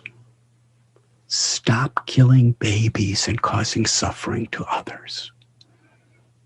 Then Durga disappeared. Kamsa was very sobered. He released Devaki and Vasudeva from their chains, released them from prison, and begged for forgiveness. He tried to be philosophical about all of his atrocities to try to justify it. But he was also begging forgiveness for all the pain and suffering and death that he created in their family. And Vasudeva and Devaki, so gracious, from the core of their hearts, they totally forgive Kamsa.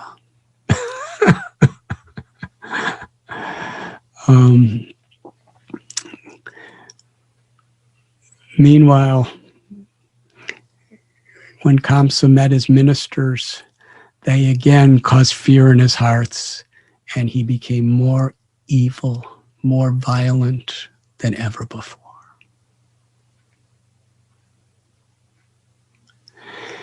But in Gokul Mahavan, the morning had come. Yasoda Mai, she slept through everything. When she woke up, she saw little Gopal laying at her side. Yashoda Mai, for the first time, looked into the beautiful face of Gopal. His irresistible charm completely enchanted the love of her heart. With such tenderness, she held little Gopal in her arms and just gazed into his beautiful moon-like face. His lotus eyes, his wonderful complexion, his beautiful smile. The all-attractive, supreme source of all beauty in all spiritual and material worlds was fully manifesting his beauty. As a newborn infant child in the arms of Yashoda, she cried. She cried the ecstasy of motherly love, the supreme ecstasy. Yashoda's motherly love is the complete whole and source of all motherly love. Who can imagine? We know the complete surrender and devotion and feelings of love a good mother has for her baby child. Srila Prabhupada said, it's the purest form of love in all of material creation, is the pure love of a mother for a child. It's a love of total giving. That motherly love is just an infinitesimal spark, part and parcel of Yashoda's love. And we know how completely, when we say it's an infinitesimal part and parcel of Yashoda's love, that's not minimizing it. It's actually maximizing it. To be a part of Yashoda's love is limitless. It's enormous. It's incredible. Well, can we imagine the culmination of all motherly love and billions and trillions infinitely beyond that is the feeling that Yashoda Mai was having as she was gazing at Gopal.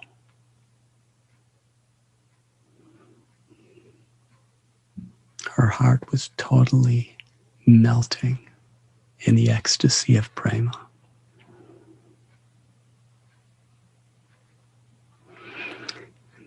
And Krishna was reciprocating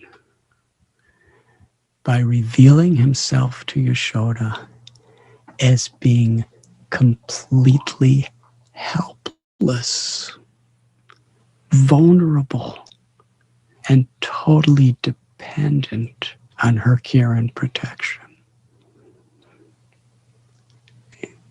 And he did that only to increase her motherly love.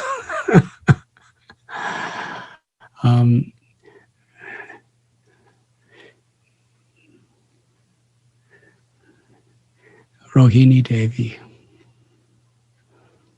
She came and she called for a very pure and pious Brahmin lady. She was dressed in white, and Rohini, she said to the Brahmin lady, "Go to the Goshala, where Nanda Maharaj is now milking the cows, and give him the message that his son is born." This Brajavasi lady, she was overwhelmed. What a benediction she was being given to tell Nanda Maharaj and to tell all of Vrindavan that the child that they've all been waiting for, praying for, longing for is born. In great ecstatic love, that Brajavasi went to the Goshala. She was so overwhelmed with joy that she was speechless. She couldn't say a word. Upananda, Abhinanda, Nanda, Sunanda, and Nandana, and all the other cowherd men who were present, they all looked at her and asked, "Why have you come?" She couldn't speak, but just seeing her, their hearts were stirring with the ecstasy of the anticipation of what she would say. And finally, she said, "Nanda, your son is born. Please come. He's waiting for you." Nanda Maharaj and the cowherd men, upon hearing this loving message, they began to dance like peacocks at the time of the first rain after a long, hot drought. And Nanda Maharaj was so excited, so much anticipation of seeing his child, the child he's been longing for. He went to his house and took his bath and put on nice clothes. And then he was trying to rush to the place where Yashoda and Gopal were laying. But he became so excited, in ecstasy, he was paralyzed. He was trying to rush as fast as he could, but he couldn't even move. But somehow or other, he found himself just outside the room where Yashoda and her child was laying. His anticipation was soaring. Yashoda Mai picked up little baby Gopal and placed him in the hands of Rohini and said, "Please carry him to his father." Nanda Maharaj was watching it all as Rohini Devi, the mother of Balaram, with her loving hands, she put Gopal into the arms of Nanda Maharaj. Nanda Maharaj was weeping in spiritual joy. As he gazed upon little Gopal, he was thrilled in surrender. Surrender. This is the nature of love. The nature of the love of Vrindavan. It's expressed through a total surrender for the pleasure of the Lord.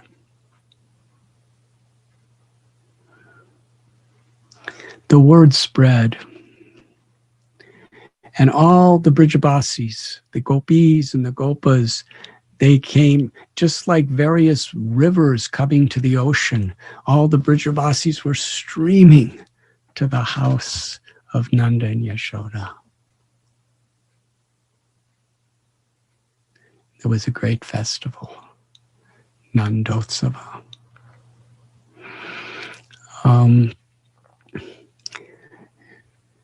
The first darshan,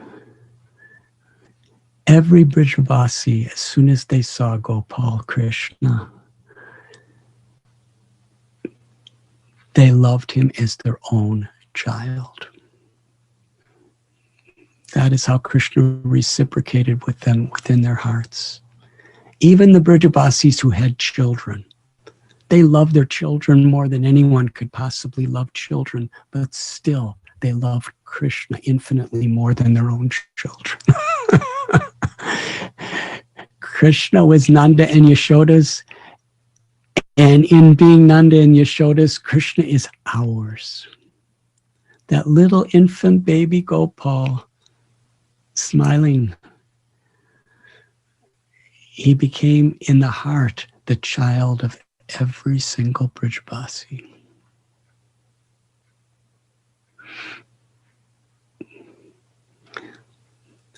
The Brahmins came to perform the various samskaras. One is to chant mantras in a special way with rituals and cut the umbilical cord. But they couldn't find an umbilical cord. There simply wasn't one. But by Krishna's Leela Shakti, they didn't want him to think he was. Krishna just charmed them so much with his beauty that they totally forgot about the whole ceremony and didn't even recall that he didn't have an umbilical cord. And they never remembered it either. That was Krishna's beauty. All the Brijavasis to celebrate Janmashtami, Krishna's appearance. They dressed in the best of all their clothes. And they were all beautifully giving in charity. They were singing, dancing, musical instruments playing. They were embracing one another. They were gazing upon the beautiful form of Gopal. They performed the Abhishekam,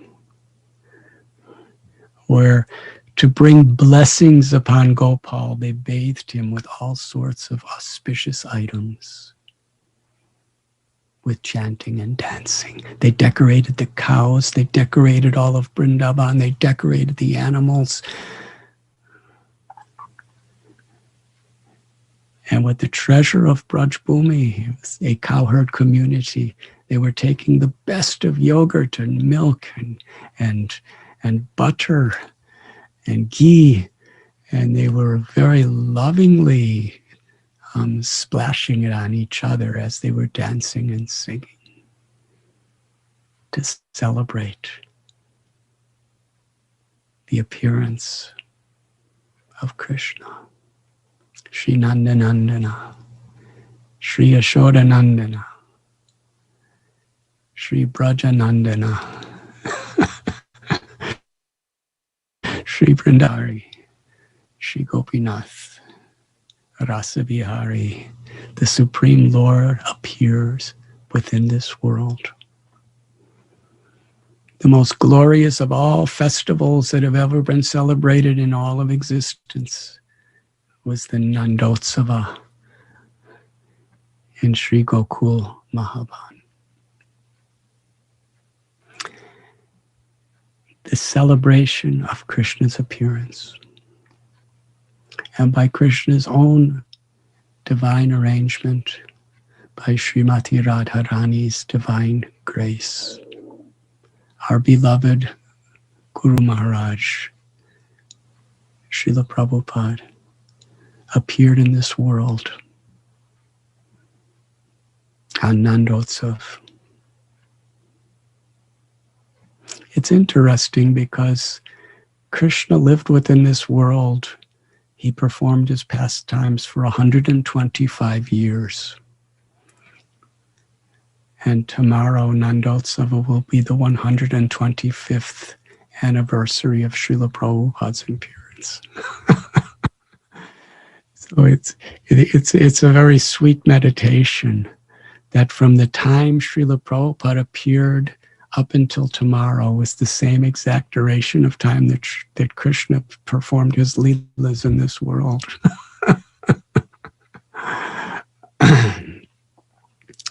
And Srila Prabhupada came to this world for one purpose: to invite everyone who is willing to accept the invitation into Gokula, into the spiritual world of Vrindavan, to celebrate. Traditionally, in all cultures, when someone we love has a birthday, we want to give them the best wishes and the best gifts. Usually little children, when they have birthday parties, it's a very special festival for the mother and father and all the friends, and everyone gives gifts to the child. And ultimately, what makes a birthday special is only one thing: it's the love. And all the gifts are just ways of expressing love. And to the degree there's a substance of love in the gifts, it's actually satisfying to the heart of a child. And I'm just remembering Dwarkadish Prabhu and Sridhama Prabhu's father. Every year, without fail, I knew for sure he would come to my room, and with a big smile on his face, he would say, "Today is my birthday." And he was just so happy because he just wanted to be loved. I would try to find the best gift I had for him and just give him my love. So a birthday is a time to offer our love. A birthday is a time to give pleasure to the person who we're celebrating for. And in its purest and fullest form, we have Janmashtami, the birthday of God. God is unborn, but yet takes birth within our vision just so that we could celebrate. Srila Prabhupada explains philosophically that the sun is never born and never dies. The sun is not born at sunrise and it doesn't die at sunset. It simply comes into our vision. And in a similar way, the supreme, unborn, undying Lord, he appears within a horizon of the world to manifest himself. And at sunset, aprakata. He's still there with us, always, but simply unmanifested. We may not see with our eyes, but for a devotee, we could feel in our heart. So on Janmashtami, it's a day which just gives such a beautiful opportunity for us to come together to individually and collectively offer Krishna the gift, Premadana, the gift of our devotion. Bhaktiya mam abhijanati avanyashtasmi tattvata. It's only by devotion that we can know Krishna in truth. So we have these celebrations because Krishna can only be known by devotion, and he comes to this world so that he could be known. So this is a wonderful festival of love, which is so much an important part of the path of bhakti, where we offer our hearts. We offer our vows, our promises, our resolutions to improve our loving service for the pleasure of the Lord.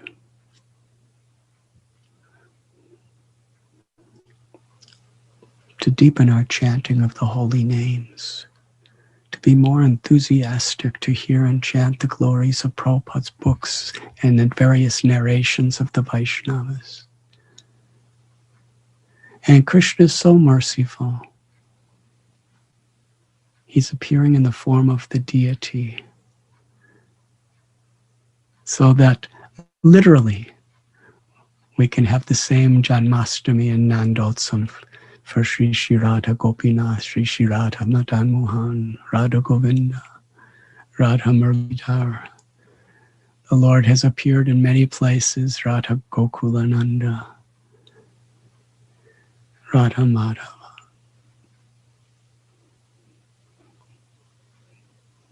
So that we can offer the gifts of our appreciation, our gratitude, and our devotion. Let us very sincerely thank Srila Prabhupada for giving us this culture, this grace. And let us thank all of those devotees who have dedicated their lives to assisting Srila Prabhupada in the past and in the present. And let us offer our gratitude to one another as well-wishers. There's no reason to have any negativity among Vaishnavas. Let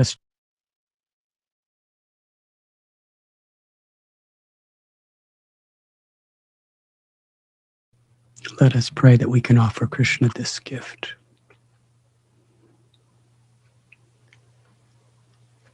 Shri Shri Radha Gopinath Ki Jai. Thank you very much. Thank you very, very much, Maharaj, for this very, very deep, immersive class. Maharaj, we can start Kirtan whenever you are ready, or you have anything else that you want to tell us for the next program? I don't want to interfere with the schedule. If the next event is supposed to happen now, then we don't have to have kirtan. I think we should respect the next event. Maharaj, the kirtan can go on. The kirtan can go on, and Baldev Prabhu has arranged that the Abhishek will be available to be seen right on this Zoom link itself for yourself to see. So he suggested we can still do Kirtan, Maharaj, and then Abhishek.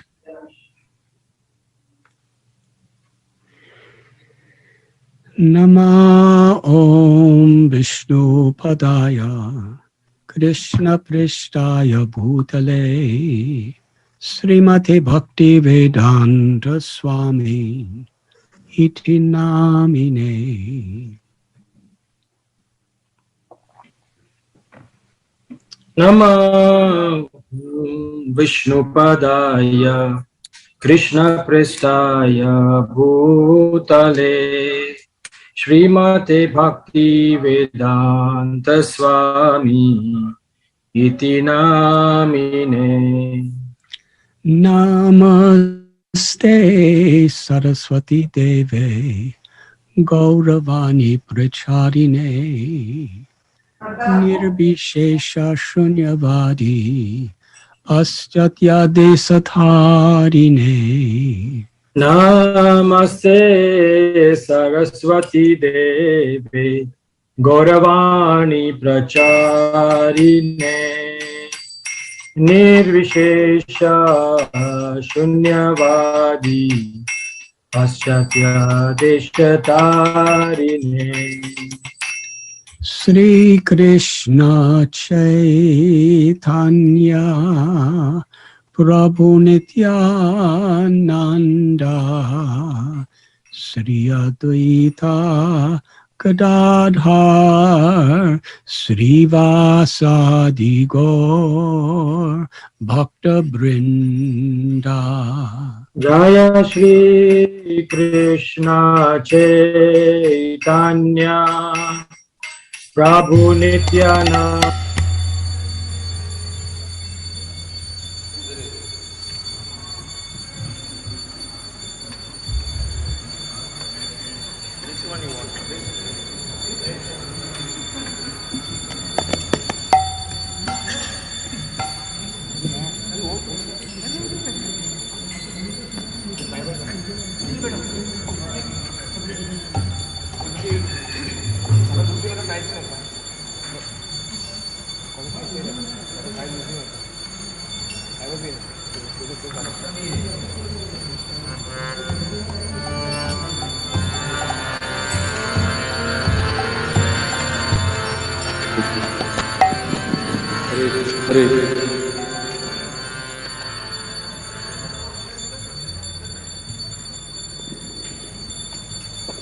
हरे कृष्ण।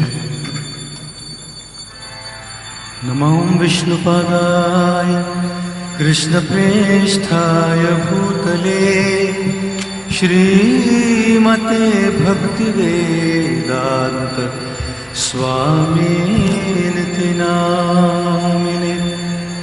नमस्ते सारस्वती देवे गौरवाणी प्रचारिणे निर्विशेष शून्यवादी पाश्चात्य देशतारिणे।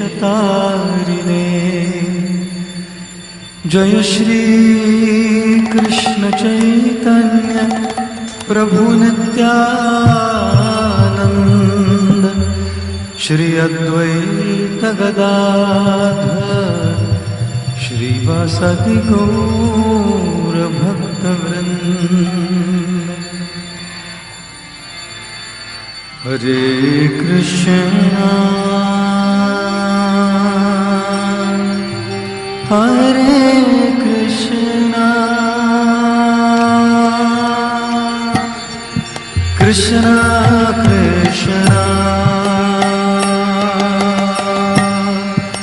हरे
Krishna Krishna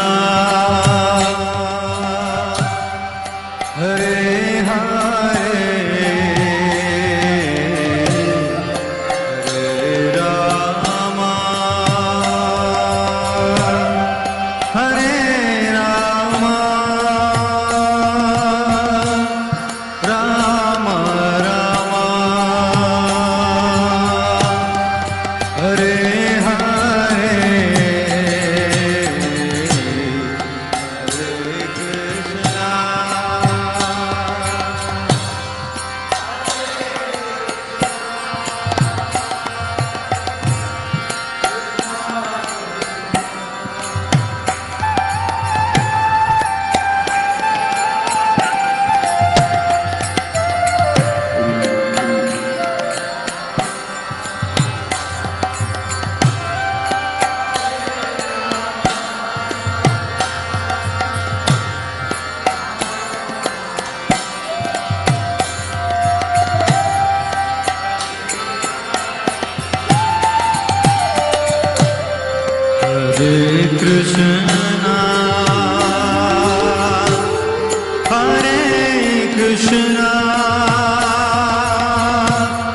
Krishna Krishna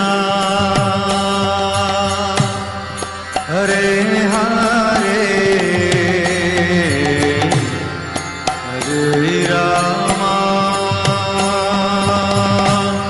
Hare Rama Rama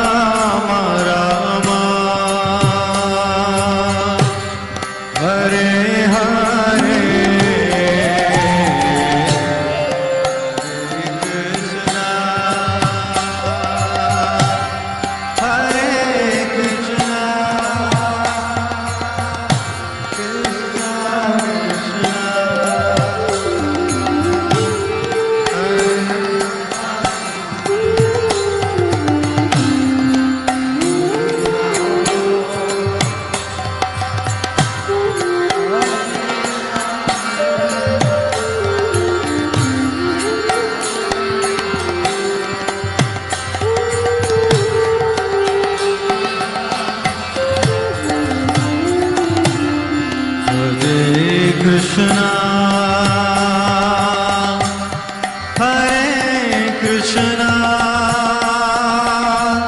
Krishna Krishna Hare Hare Hare Rama Hare Rama Rama Rama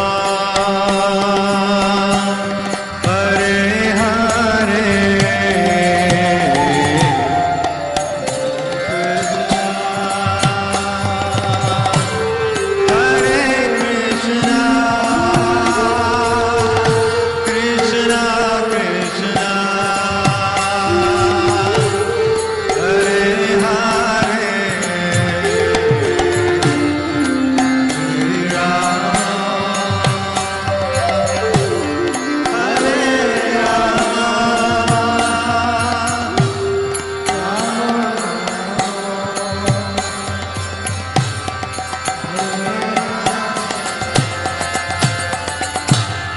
Hare Krishna